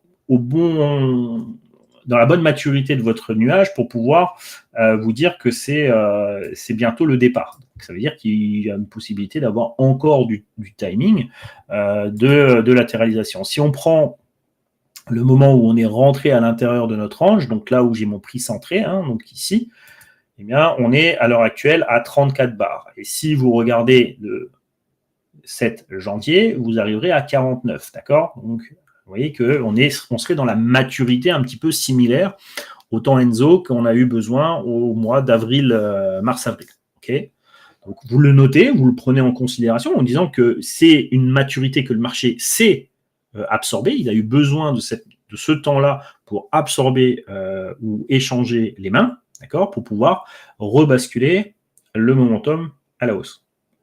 Mais c'est qu'une observation. En tout cas, la configuration dans laquelle on se trouve à l'heure actuelle dans la phase de latéralisation n'est pas tout à fait la même que le momentum précédent. Et surtout, moi, ce qui me gêne, c'est cette incapacité à rebasculer au-dessus de notre centre. D'accord ? Donc ça, c'est un point de vigilance. Il faut voir à quel moment on est capable de repartir sur un momentum de hausse. D'accord ? Et c'est là où on va se dire quelle est la projection pour demain. Qu'est-ce que j'ai besoin de voir demain ? Est-ce que le momentum que je vois dans cette bougie ici, on voit qu'on a eu une mèche dans la journée, est-ce qu'on est revenu chercher quelque chose qui s'est mis en équilibre ? Vous voyez que la ligne de Tenkan-sen ici est en équilibre, d'accord ? Elle est restée en équilibre pour l'instant, et donc le marché travaille au-dessus de cet équilibre. Et cet équilibre lui va être important pour la suite du mouvement, du cycle 9. Pourquoi ? Votre cycle 9, il est dans cette vague. C'est-à-dire que si je prends la vague inclue dans mon cycle de 9 périodes, ici, c'est une vague qui est haussière et dont son centre est ici. Et c'est ce centre-là qui a fait travailler le prix pour l'instant, en tout cas en clôture au-dessus, en clôture à l'heure actuelle. Vous avez compris qu'il faut garder cette clôture. Si on garde cette clôture, ça veut dire quoi ? Ça veut dire que je dois faire un creux sur cette journée pour envoyer une journée haussière sur demain. Mais ce que je vous ai dit également, c'est que, on l'a dit je crois la semaine dernière, que la journée de Noël, la veille de Noël, on va être un point important puisque notre cycle 52 qui est ici aujourd'hui, eh bien demain effacera son plus haut et continuera à baisser. D'accord ? Donc on a la journée de demain où on a une baisse potentielle du momentum. Ça veut dire quoi ? Ça veut dire qu'on va avoir une baisse ici de ce mouvement. Vous comprenez bien que comme on est toujours en train de diverger, je n'aimerais pas voir, enfin, je veux dire, on circule dans le même sens, je n'aimerais pas avoir une baisse également là-dessus.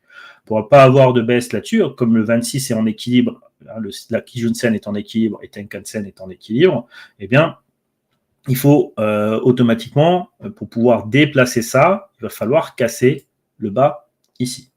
D'accord ? Sinon, mon cycle restera neutre. Et ça veut dire que si je baisse demain et que ma SSB baisse, mais ma SSA, qui est dépendante de mes deux cycles-là, reste neutre, alors on commence déjà à essayer de réduire un petit peu les choses et on va dire, allez, c'est plutôt pas mal. Donc, il ne faut surtout pas que notre marché vienne percuter ce bas-là. Pourquoi ? Sinon, on reviendrait à baisser également ce niveau-là et on aurait toujours ce momentum qui n'arrive pas à dégonfler cette pression baissière. Ok, donc demain, ce qui est important, c'est de voir si on est dans la capacité de déterminer ce creux ici, d'accord, comme un creux de momentum. Alors, si on a un creux de momentum, demain, alors on pourra projeter quelque chose qui nous pourrait amener la dynamique du premier cycle, du cycle 9, d'accord, comme ABC ici, et on aurait un cadrage qui nous amènerait potentiellement à essayer de dépasser le centre. D'accord ? Donc c'est ça l'idée que je veux voir demain si je veux changer la capacité, en tout cas dans ma réflexion, si le marché doit me montrer quelque chose et sa capacité à changer dans son momentum et me redonner un espoir d'une séparation haussière, eh bien c'est ça que je dois voir. Et donc demain, je vais étudier ça. D'accord ? C'est ça, faire la synthèse pour demain, je sais exactement ce que je vais devoir observer. Okay ? Non pas pour investir, mais de savoir que tant que je n'ai pas cette confirmation-là, je sais que je ne serai pas dans un momentum d'investissement et il faudra laisser perdurer le momentum. D'accord ? Encore une fois, l'idée, c'est de savoir prendre une décision à quel moment j'ai la certitude que le mouvement est basculé. Alors bien sûr, vous me dites, une fois qu'il aura fait ça, bien sûr, mais pour moi, c'est un peu tard. D'accord ? Moi, ce que j'ai besoin de savoir, c'est ici. D'accord ? Quand le marché n'est pas encore en mouvement, quand le marché me dit, OK, je vois un changement qui devrait me permettre, avec les nombres de l'Ishimoku, la théorie des vagues et du temps, eh bien tout ça va me corréler vers un NKB, un moment de changement qui me dira que le marché cesse d'être ce qu'il était et donc va se séparer de son momentum, donc se séparer ici de son équilibre pour basculer dans une période de momentum. D'accord ? Pour le moment, on a estimé quelque chose aux environs du 7, mais entre-temps, il faut aussi que pour que le 7 fonctionne correctement, il faut que la structure m'indique également que les choses sont en train de changer. Si elle ne me l'indique pas, la date du 7 n'a plus de sens. Vous comprenez ? Donc, tout ça pour dire quoi ? Sur mon momentum qui se trouve ici, d'accord, eh bien, je vais devoir suivre demain quelque chose aux alentours en 40 minutes et je dois avoir une dynamique haussière qui doit naître. Alors, vous voyez qu'ici, eh bien, on a commencé à avoir quelque chose qui, tout doucement, a ce qu'on appelle chez nous le ralentissement. Donc, on a eu l'essoufflement, on a un ralentissement, mais on n'a pas encore de renversement. D'accord ? L'étape du renversement n'est pas encore faite. Vous voyez ici, votre Shinku reste encore en dessous de ses prix. Vous avez encore ce momentum dans votre cycle de 26 ici, même si votre cycle de 26 est avec ce point haut et ce point bas, mais il va falloir qu'on apporte encore cette dynamique.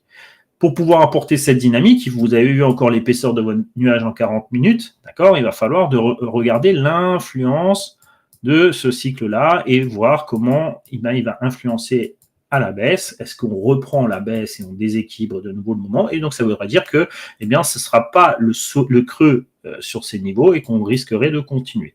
Par contre, si on a une absorption sur le 40 minutes et ensuite une mise en place du momentum, alors je me dis, OK, ça veut dire qu'ici, c'est bien mon point C qu'on avait défini et dans quel cas, je peux estimer la vitesse de déplacement de mon prix.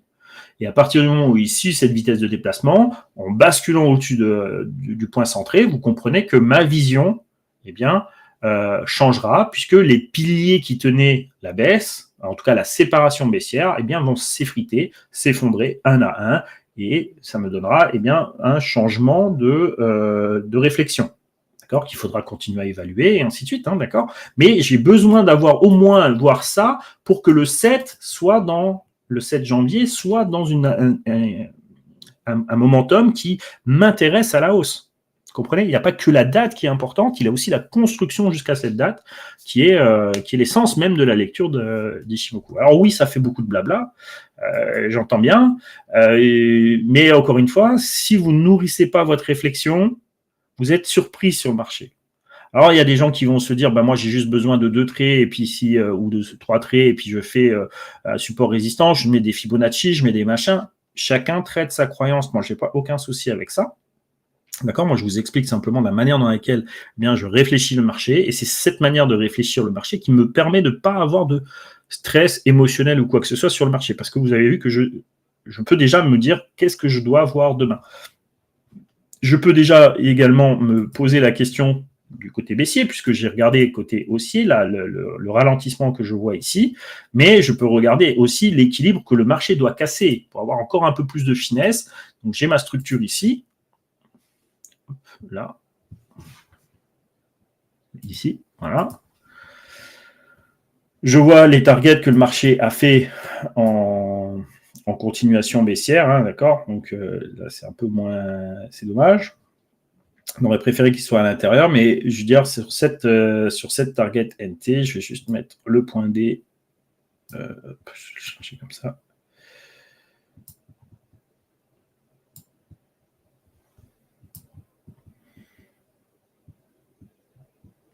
Donc, les équilibres qui devraient casser, d'accord, c'est pour demain, c'est au moins 88 600, 88 940, il faut que ça casse. D'accord, c'est le niveau sur lequel, si on reste en dessous de ces niveaux, alors ce sera chiant. Et vous voyez que ce niveau, c'est quoi ? Le trait blanc que j'ai tracé, vous avez compris, c'est le centre. Donc, ce serait vraiment dommage de voir, encore une fois, échouer le momentum de rebond sur le centre. Ça compliquerait encore une fois un petit peu la zone. Donc demain, en fait, je sais exactement ce que je dois regarder, pourquoi je dois le regarder. Alors évidemment, si le marché décroche, vous avez compris que ce scénario de reprise d'impulsion, vous le laissez tomber. C'est pas, eh bien, on reste dans la configuration comme on a dit, avec bien cette possibilité de séparation baissière. Et pour l'instant, eh bien, je ne vois que ça, sauf si eh bien, le momentum court terme, c'est pour ça que je disais au Logix, il faut du momentum court terme qui réimpulse une dynamique. D'accord ? Et tant que vous n'avez pas cette impulsion dynamique, eh bien, c'est difficile de projeter autre chose en termes de séparation que ça. Donc, voilà un petit peu. Il y a Shaman qui posait la question, quand est-ce que tu décides de shorter sous le prix d'équilibre? Alors j'avais tendance à dire que, en fait, là, on n'est pas sur le bon timing, c'est-à-dire que la vague 8, elle est déjà bien déployée, et bien sûr qu'elle peut aller chercher le creux majeur à 71 000, donc bon, effectivement, il y aura un moment, on peut observer les choses et puis on peut tout à fait prendre une position spéculative en short, mais c'était là-haut, en fait, où il fallait... Alors, les shorts, ils sont là, comme on avait expliqué à l'époque où on était là, où c'était bon, il fallait partir en short. Oui. Là, on est sorti, là, c'était pour shorter, et ensuite, maintenant, on maintient les positions ou pas. D'accord ? La question est de se dire, ici, est-ce que je maintiens ? Si je maintiens ma position, oui, est-ce que, à l'heure actuelle, est-ce que si j'avais shorté le marché ici, est-ce que je devrais maintenir la position ?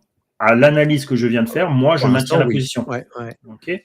Encore une fois, l'idée, c'est toujours de pouvoir prendre une décision éclairée. Pourquoi je garde cette position ? Eh bien, c'est la force du centre, la pression baissière qui va arriver de nouveau sur les prochains jours. Eh bien, au moins, ce trade devrait être maintenu tant que je vois pas le 7 janvier ici. Et sinon, à moins de voir, eh bien, cette reprise haussière. Et donc, dans l'idée, c'est que cette reprise haussière se corrige et maintienne l'intérieur de l'équilibre, d'accord ? Jusqu'au 7 pour pouvoir repartir à la hausse. C'est ça, le plan haussier, pour moi, il est là-dedans. Et tant qu'on n'a pas inversé ça... Et tant qu'on ne le construit pas, déjà, exactement. on est mal barré. Exactement. Et c'est vrai qu'on rappelle juste à Shaman, hein, là-haut, il y a des traits en pointillés, c'était déjà des niveaux, finalement, des confluences de niveaux sur lesquels le prix aurait du mal, en tout cas, c'était des targets, des multi-targets qui étaient déjà là. Donc, le prix n'a pas réussi à passer au-dessus. Donc, on avait l'information, effectivement, que le marché pouvait se retourner pour finir, finalement, sa 7e vague et commencer sa 8e vague à partir de là.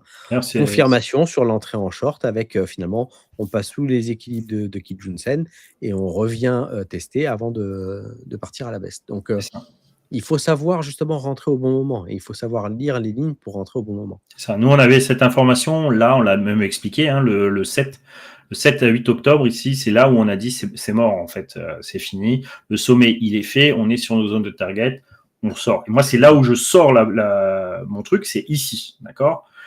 Ensuite, le mouvement, là, moi, je cherche pas à vendre le mouvement, hein, je cherche à racheter le mouvement parce que c'est plus de l'investissement. Quand je short, c'est parce que je trade, mais pas en investissement. Donc, voilà, pour moi, je mélange pas les deux. Moi, l'idée, c'est mon capital d'investisseur, eh bien, à quel moment je peux le réinvestir ? Et dans l'état où je vois, eh bien, le momentum me dit, tu ne réinvestis pas. D'accord ? Donc, pour pouvoir réinvestir, je sais qu'il faudra ou que j'attende le 7 et voir la construction jusqu'au 7. Donc, il ne me reste plus grand-chose à attendre. Mais attention, si le marché vient casser sa dynamique et basculer sur une dynamique baissière de nouveau, je sais qu'il y a de nouveau du temps qu'il faudra mettre en place et qu'il faudra réanalyser sur le mouvement pour dire quand est-ce qu'on devra recommencer son investissement. Donc, je le regarde tous les jours. Je ne le trade pas, mais je le regarde tous les jours pour capter le moment où j'ai la confirmation pour me dire c'est bon, je peux maintenant profiter de l'élan haussier qui peut naître dans ma 9e vague, la fin de ma 8e vague. Quand je vais estimer la fin de la 8e vague, eh bien, je vais pouvoir réinvestir sur le marché, pas forcément sur Bitcoin, hein, sur d'autres alts qui sont intéressants, et je vais regarder les momentum qui vont changer dans ces alts. D'accord, c'est ça qui est important. C'est très clair. On a passé pas mal de temps dessus, mais c'était à la fois pour être pédagogique, que les gens comprennent ce qu'on regarde justement dans une phase aussi intéressante et à la fois complexe que ce ralentissement. Donc, non, c'est top. C'est top. Okay. Donc, on avait noté le XMR d'ailleurs qu'on n'avait pas fait la semaine dernière. Je pense qu'on peut regarder ça si tu veux. Bon, le TH, je pense que vous pouvez suivre. Ouais, le TH, c'est exactement le même. N'hésitez pas à suivre aussi sur le YouTube de Cryptologique, à vous abonner, à activer la cloche. Vous avez Valboy qui vous fait des analyses, 2 analyses par semaine. Et il a fait pas mal d'alt avec Solana et tout. Donc, Donc voilà, et puis ça permet de voir aussi d'autres types d'analyses, mais qui sont dans la même veine, c'est-à-dire dans la même pensée, effectivement, d'Hosoda. Valboy utilise pas mal aussi l'ondulatoire, voilà, mais on travaille tous à améliorer notre lecture des équilibres.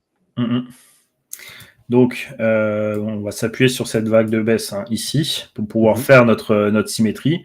Et on prendra, je pense que jusqu'au point d'appui de août, là, c'est celui-là qui nous intéressera. Et après, on a les points intermédiaires, celui-là qui va nous permettre de faire un petit peu notre réflexion pour voir jusqu'où le marché pourrait tendre, parce que là, on est dans une bonne construction dynamique. Le Monero avait été, je crois, pas mal délisté, justement parce que c'était un token anonyme. Et donc il y avait eu quand même une belle baisse, mais en fait là il s'est très très bien repris, il a une très très belle dynamique, quoi. Ouais, une belle construction à très long terme, si on fait son plan à long terme, déjà pour voir le potentiel. Voilà, hop. Ça c'est le potentiel, 558, 608 à horizon novembre 2026. Donc là, on est déjà sur un plan potentiel à un an. On voit que le prix est au-dessus de sa ligne de force ici. On peut déjà le projeter un tout petit peu plus et suivre ensuite. Ça ne veut pas dire qu'il doit le faire, encore une fois.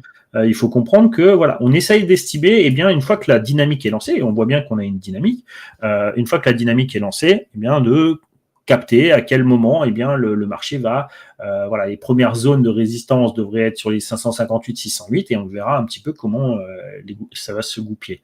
À partir de là, vous pouvez le suivre à plus court terme, d'accord, sur son plan. Donc c'est là, je vais juste. Et puis après, étudier finalement la construction de la troisième vague. Donc, comprendre un petit peu l'histoire. C'est ça. Donc la troisième vague, elle a commencé ici. Vous allez pouvoir vous reprendre de cette structure ici, d'accord ? Et projeter. Voilà. Et projeter. Voilà, puisque vous êtes toujours dans une phase dynamique, et bien vous avez sa projection. Et là, votre prix il est entre ces deux niveaux. Donc on ça sert de guide, ça nous donne les niveaux sur lesquels le prix pourrait retrouver, pourquoi pas, de la prise de profit. C'est ça. C'est de la vitesse de propagation, d'accord ? Encore une fois, c'est la vitesse de l'intention à l'intérieur de votre mouvement.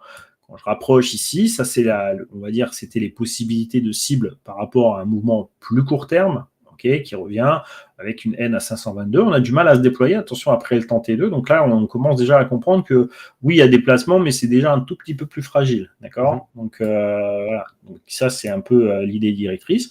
Maintenant, qu'est-ce que vous devez garder ? Eh bien, vous devez comprendre, vous avez votre momentum ici qui se met en équilibre, d'accord ? Et vous avez toujours votre Kijun-sen ici qui est dans un momentum directionnel. Maintenant, vous voyez que votre cycle de 26, il va avoir du mal à venir impulser une hausse, puisque vous voyez que vous avez encore 1, 2, 3, 4, 5, 6, 7, 8, 9, 10, 11, 12 jours avant que cette hausse puisse perdurer. Donc, qu'est-ce que vous voulez savoir ?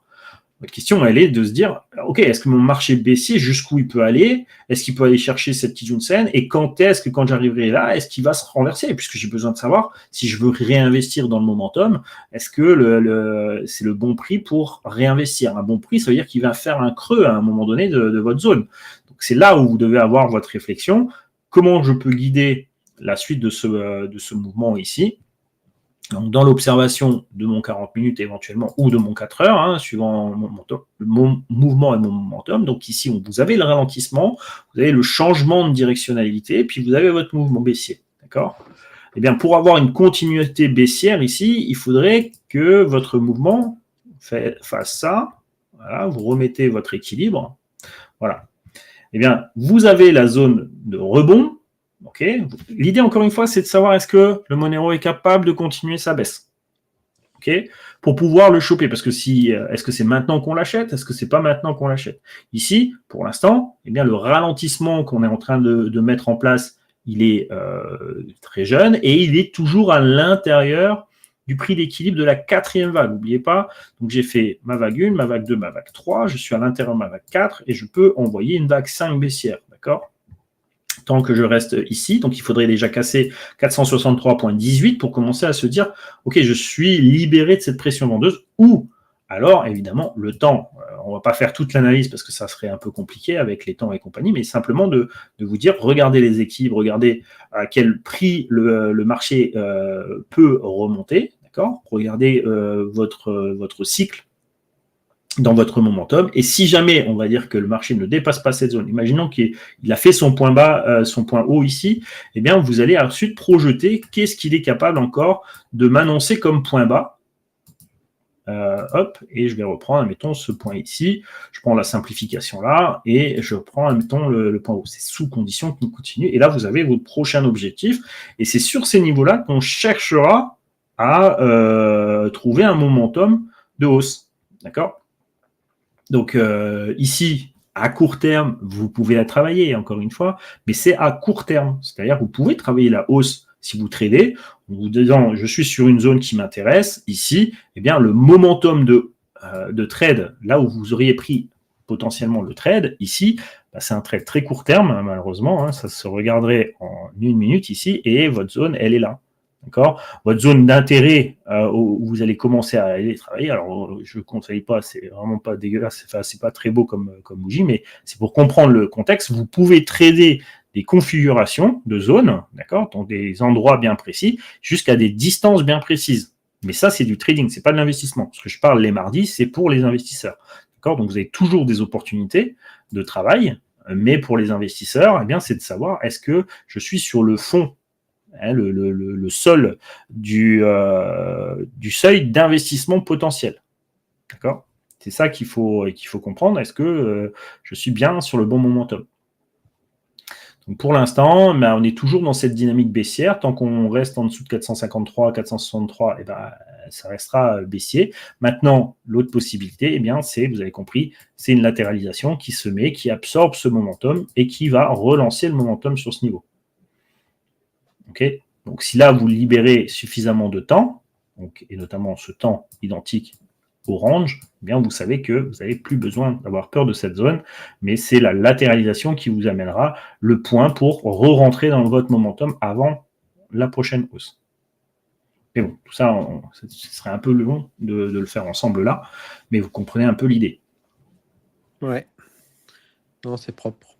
Et on peut regarder du coup aussi le silver, j'en parlais au début. Donc moi, c'est quelque chose que j'avais étudié déjà il y a un moment. Je ne suis pas rentré finalement super tôt. Je suis rentré à 29 $. Mais voilà, on est sur un prix aujourd'hui qui est à 71. Donc je l'ai analysé plusieurs fois sur TradingView. Donc je peux même ressortir, je crois, mon analyse du silver. Et somme toute, j'ai un premier objectif, moi, avec l'ondulatoire, aux environs des 72. 72. Et puis après, j'avais des targets plus lointaines aux alentours entre 92 et 95. Donc c'est intéressant aussi. Alors, sur un mouvement, ce que je mettais dans mon analyse, sur un mouvement comme celui-ci, si moi, justement, je suis rentré à 29 ou 30 $, là où je veux sortir, ça va être sur un creux weekly. Bien sûr. Un sommet weekly. Un sommet weekly. Donc, il faut que je le zoome en 4 heures. Il faut que je le suive en 4 heures.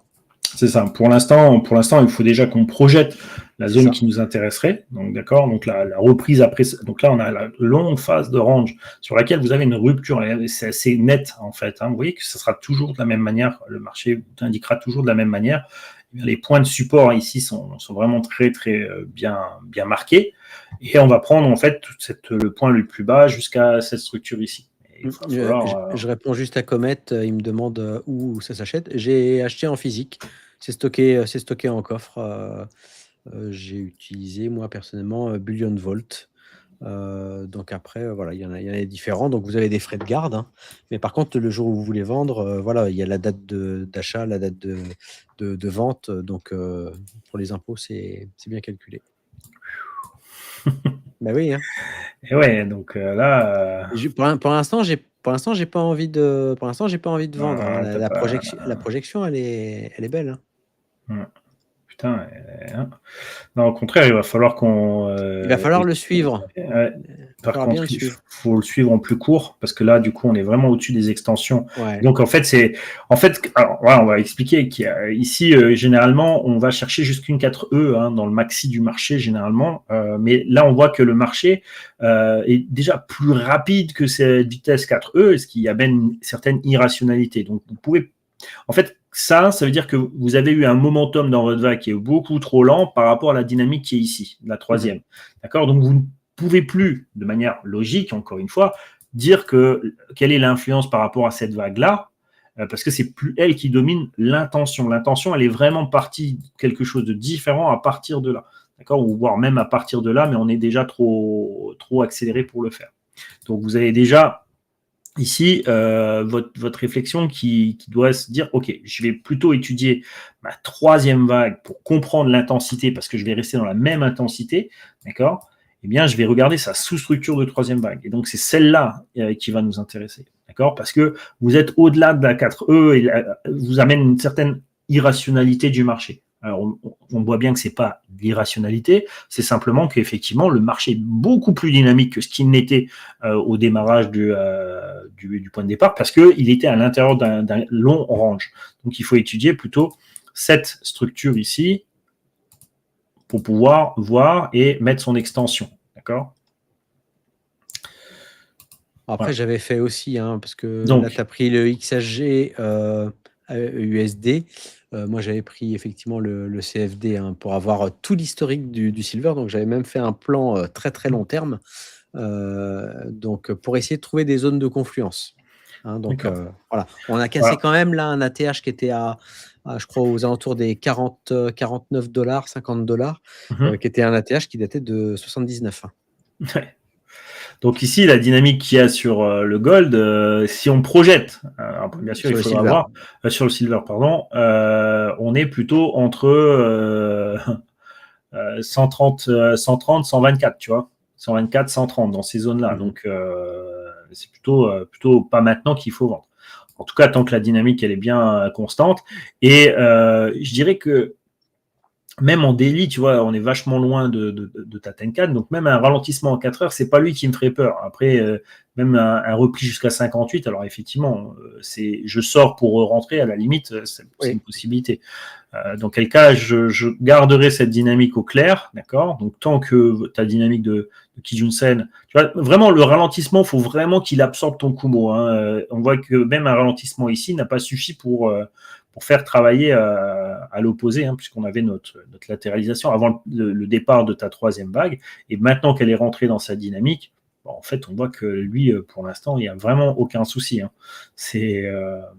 Donc, si on devait encore essayer d'estimer une confluence de zone à l'intérieur de la sous-structure de ma troisième vague, ce serait difficile, puisque, encore une fois, tu as eu une impulsion après le novembre 2025 qui a encore accéléré. Donc, il faudrait que tu repartes encore de la sous-structure de ta troisième vague ici pour essayer d'aller chercher des choses plus proches. Enfin, elle est déjà sortie, donc c'est même plus celle-là que tu dois prendre. Donc, tu dois travailler sur la sous-structure là. Hop, on va mettre là. Le point B, il est là. J'aime pas comme ça. Et là, on projette quelque chose au moins dans cette dynamique-là jusqu'à 80. Et, je veux dire, je pense même pas à une correction avant 80. Donc, non, mais voilà. Donc là, moi, je le suis. N'hésitez pas d'ailleurs. Vous pouvez aller sur TradingView, vous me cherchez ces ZACPix, vous regardez sur le silver. Et voilà. Et, je vais le suivre. Parce que autant je sais que dans les logiques, il y en a qui étaient rentrés sur le gold. Toi, tu suis aussi le gold, du Stradus aussi. Moi, c'est l'argent. Voilà. Non, mais c'est. De toute façon, c'était à prévoir. Il y a une petite pénurie un petit peu des matériaux, donc plutôt pas mal. Mais en tout cas, l'idée, si jamais tu le regardes vraiment en termes historiques, vraiment même en monthly, je ne sais pas quel historique tu as là-dessus, mais sinon il faut que tu mettes silver et tu prends sur TVC. Silver, ça va être sur TVC. Voilà, là, voilà. C'est ce graphe-là, moi, que j'ai étudié. Et quand on voit les cycles et les poussées qu'il peut faire, voilà. Par contre, on voit aussi qu'il peut redescendre tout aussi sec. Il peut redescendre très vite. Donc, c'est pour ça qu'il faut vraiment bien le suivre. C'est ça. C'est un point d'entrée à 37, c'était vraiment le top. Franchement, là, c'était. Je suis rentré à 29. Parfait. C'est top. Là, en Nishimoku, c'est pure école. C'est vraiment le truc basique de chez basique. L'idée, c'est de savoir, est-ce que, avec les connaissances maintenant, est-ce que tu aurais trouvé d'autres points d'entrée plus tôt? Tellement, mais Mm. plutôt non, parce que mes connaissances en Nishimoku n'étaient pas existantes en Non, 2000. quand je dis plutôt en termes de marché, si vraiment tu étais sur ce marché-là, à cette Oui, période-là. avec aujourd'hui, oui. Je pense Ouais. que là, sur 2024, là, début 2024, je pense que là, il y avait Ici, de quoi faire ici. Ouais. exactement. La remise en équilibre ici, où tout Ouais. se remet, ça ressort. Là, on est vraiment, Ça encore une fois, tu tiens les dans… 50%, Exactement. Ouais, D'accord. propre. Là, c'est propre. C'est très, très propre. Je veux dire, en mars 2024, c'est investissement sûr. À la sortie du Shinku, on est, là, on est vraiment dans la configuration pure de ce qu'on pourrait s'attendre à un marché pour avoir, après un range, une directionnalité, une remise en équilibre correcte. Tenkan qui rebascule au-dessus de la Kijun-sen, Kijun-sen qui devient le support, le marché qui, ici, revient sur le prix d'équilibre, reste au-dessus de son prix d'équilibre, et pas être en dessous du prix d'équilibre. On arrive à le passer, on latéralise entre, on met du temps, et ensuite, on vient déplacer les équilibres. D'accord. Même si vous le loupez ici, vous aviez plein de points de possibilités autour des 28, 29 après, même si vous n'étiez pas ici, d'ailleurs, c'est ce que toi tu prends et c'est plutôt positif. Ouais. Okay. Après, voilà, on le rappelle, hein, ce qu'on veut vraiment, c'est pouvoir vous amener justement à pouvoir prendre vos propres décisions de la même manière. Hein. Donc, effectivement, travailler avec l'Ishimoku vous permet de trouver des bons points d'entrée. Et puis, l'exercice après de la lecture et l'expérience vous fait trouver encore de meilleurs points d'entrée. Donc, il faut vraiment accepter aussi de travailler cette analyse et puis de progresser. Et puis de progresser en échangeant, parce que justement, c'est en échangeant avec toi régulièrement sur le Discord, mais aussi avec les autres qui font des analyses, qu'on progresse littéralement. Tout à fait. Après, dernier jeu par rapport à Plume, parce qu'il m'avait posé la question par rapport à Plume. Donc, Plume, effectivement, vous savez que je le suis. Pour l'instant, je vous ai dit, il n'y a pas de fond. C'était à Comet, je crois que c'est Comet qui me posait à l'époque la question, est-ce qu'il fallait, est-ce qu'on sort, on sort pas? Je lui dis, écoute, moi, personnellement, je retire mes billes, il n'y a plus de fond. C'est-à-dire que on ne peut pas estimer le fond à laquelle Plume pouvait aller quand on était ici. Et donc, je dis, c'est mort, donc on sort le risque et on attend. Et là, on est toujours dans la phase justement d'attente. Et maintenant, eh bien, c'est d'estimer jusqu'où ce momentum peut nous emmener. Et donc, il y a un momentum justement à 110 000. Donc, moi, si tu 0,10, pardon, 110 000. 0,010, pour moi, c'est celui que j'attends, 0,11, pardon, 0,011, c'est lui qui m'intéresserait en termes de rachat. Maintenant, encore une fois, il faut attendre que ce momentum se précise dans nos changements et on voit qu'on est encore loin d'avoir le changement nécessaire pour pouvoir nous indiquer ça. Donc moi, j'attends le mois de janvier 26 janvier avec impatience et surtout d'analyser la structure jusqu'à cette période où, on va dire, c'est le cliff où il va pouvoir échanger. Enfin, il y a beaucoup plus de liquidités qui vont pouvoir sortir. Les anciens, les premiers investisseurs, les early, ils vont pouvoir récupérer une partie. Et donc, il y a un intérêt à ce que le marché soit assez bas pour les market makers, je pense, pour éviter que les choses un petit peu s'enflamment. Donc, après janvier, je pense qu'il y a des choses assez intéressantes à suivre de ce côté-là. On est vraiment bien au niveau de notre structure, de notre baisse. On est vraiment à un prix qui a… le marché des RWA, comme on le sait, il est toujours, entre guillemets, porteur. Il y a toujours du fondamental qui est intéressant côté Plume, qui sort quasiment tous les jours. En fait, travailler les IA sur le truc, vous allez voir que les fondamentaux sont plutôt corrects. Maintenant, la structure de prix ne nous demande pas d'investir encore maintenant. D'accord ? Mais je pense que c'est… En tout cas, moi, je l'ai sous surveillance pour… voilà. Il y a Hondo et Plume que j'ai sur surveillance en RWA et c'est la même chose. D'accord ? On attend ces mouvements-là. Si vous avez toujours une vue sur le marché des RWA, pour moi, voilà, c'est les deux que je vais suivre pour ce marché-là. Et il y a du potentiel et en plus, on est dans des prix qui sont intéressants, d'où l'intérêt de savoir BTC prêt à partir dans quel sens. Et ensuite, travailler les départs pour ne pas louper les départs de tous les AL qui sont plutôt en bon prix par rapport aux zones d'investissement. D'accord. Ouais. Voilà. Mais écoute, on est pas mal. On est pas mal. Je pense qu'on va passer peut-être au giveaway, Yes. histoire de terminer sur offrir un mois d'abonnement au club. Faut en profiter. Voilà. En attendant les annonces qu'on vous fera, profitez justement d'un mois d'abonnement au club. Je pense que ça sera intéressant. J'espère que vous avez bien appris avec nous encore ce soir.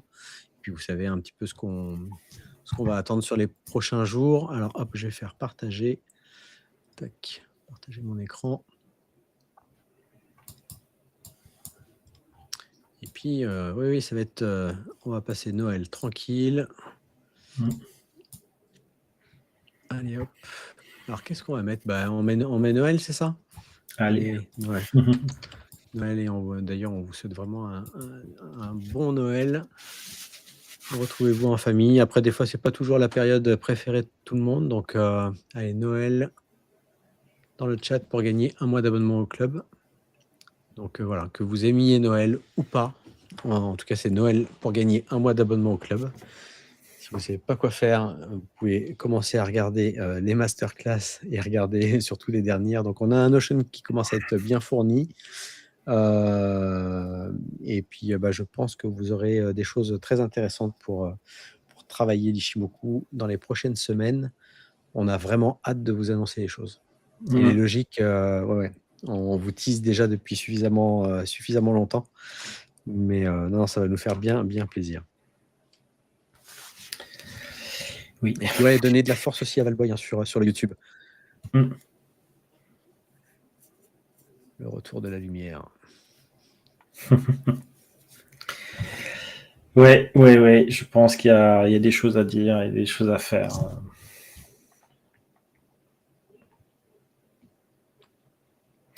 Mais encore, tu vois, je reprenais sur le commentaire que tu avais lu ou que tu avais dit, et je trouve que voilà, c'est légitime. Tu vois, il y aura toujours des gens qui vont trouver ça trop. Ouais. Mais même pas ça, c'est que tu sais, suivant ton vécu en bourse, tout dépend quand est-ce que tu as commencé et comment tu as commencé. Ça, c'est ton émotionnel à toi, en fait, ce qui est propre à toi. Ça Si tu t'appartient. as commencé dans une euphorie crypto, tu vois, dans les débuts 2017-2018, enfin, les moments où ça partait à volo et tout ça, où n'importe quel Gugus disait ABC, ça montait et tout le monde était riche, enfin, entre guillemets. Après, il y a ceux qui n'ont pas vu le retournement et qui ont pris les retours de manivelle, d'accord. Donc il y a les déceptions à chaque fois, et c'est ça qui fait que l'humain, voilà, on peut pas avoir deux personnes complètement identiques. Tout dépendra dans quel contexte il a démarré la bourse. Il y aura des gens qui seront plutôt vendeurs et toujours vendeurs, des gens qui seront toujours plutôt acheteurs parce qu'ils ont commencé la bourse et appris la bourse dans un momentum toujours bien haussier avec des sentiments de hausse, des euphories haussières. Et puis il y a ceux qui ont toujours été un petit peu dans le bear market, toujours un peu à dire ouais, ça monte jamais beaucoup, ça redécroche beaucoup, nanana. Et donc en fait, votre émotionnel, votre ego, il se construit à travers le momentum où vous avez commencé. Et c'est ça la difficulté. Donc cette personne, elle peut avoir fait confiance à l'époque où elle a commencé à des gens qui expliquaient beaucoup de choses, blablabli, blablabla, et sur lequel lui, il s'est pas retrouvé, ou alors il a été déçu, et puis il s'est retrouvé avec peut-être une stratégie de setup aujourd'hui, sur lequel peut-être il se sent mieux, il se sent mieux, ou quoi que ce soit. Donc en fait, tu peux pas juger les gens parce que ça dépend vraiment de l'historique qu'ils ont, la manière dans laquelle ils ont appris les choses, les blessures qu'ils ont aussi en trading, que Dieu sait que des blessures il y en a évidemment, et c'est ce qui construit les choses. En tout cas, moi je sais que c'est quelque chose qui me parle. C'est pas obligé que ça parle à tout le monde. Moi ça me rassure à alors on va peut-être choisir un gagnant. Donc il y a 20 participants ce soir. Hop. Et c'est Grosieux. Alors Grosieux, il a gagné la semaine dernière. Ouais, c'est ça. Incroyable. Grosieux, est-ce que je te rajoute encore un autre mois ou est-ce que tu veux en faire profiter quelqu'un?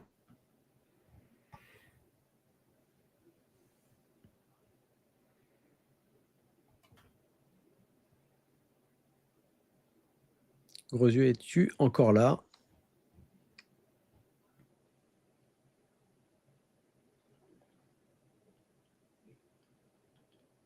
Alors, Alors ça, si possible, oui, ça veut dire quoi? Dans quel sens? si possible, oui. Ça veut dire quoi?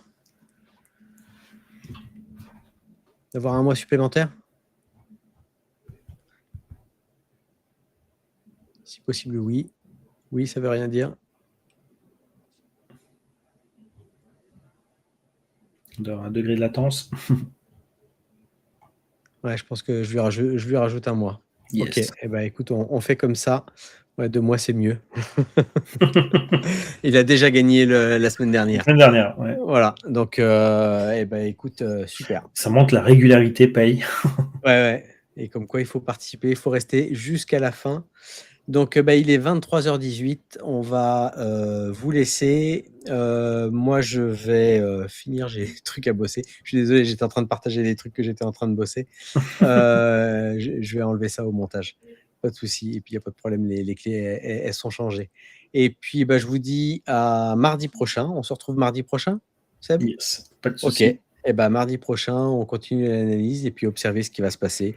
Donc, à partir voilà, des prochains jours et le 24, voir s'il y a quelque chose qui se passe par rapport au plan qu'on a annoncé. Donc, voilà. Bon, en tout cas, merci. Merci, Seb. Et puis, à très bientôt. Et suivez-nous sur Twitch, sur YouTube.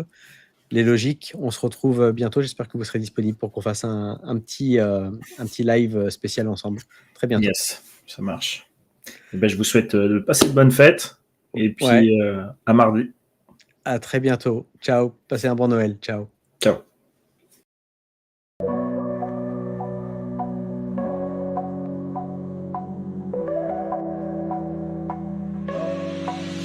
Ils passent leur vie sur les charts, mais laissent trop de place au hasard. Ils dessinent des tasses et des bardes, pendant que lui peaufine son art. Il tombe par le dans les écrits d'eau soda. Maintenant c'est lui, Sensei, écoute sa voix. C'est Bichimoku Sensei, cryptologique. On apprend ensemble, on décode la trend, les signaux s'assemblent. Si ton trade saigne, t'as pas écouté, reprends l'Ichimoku, viens progresser.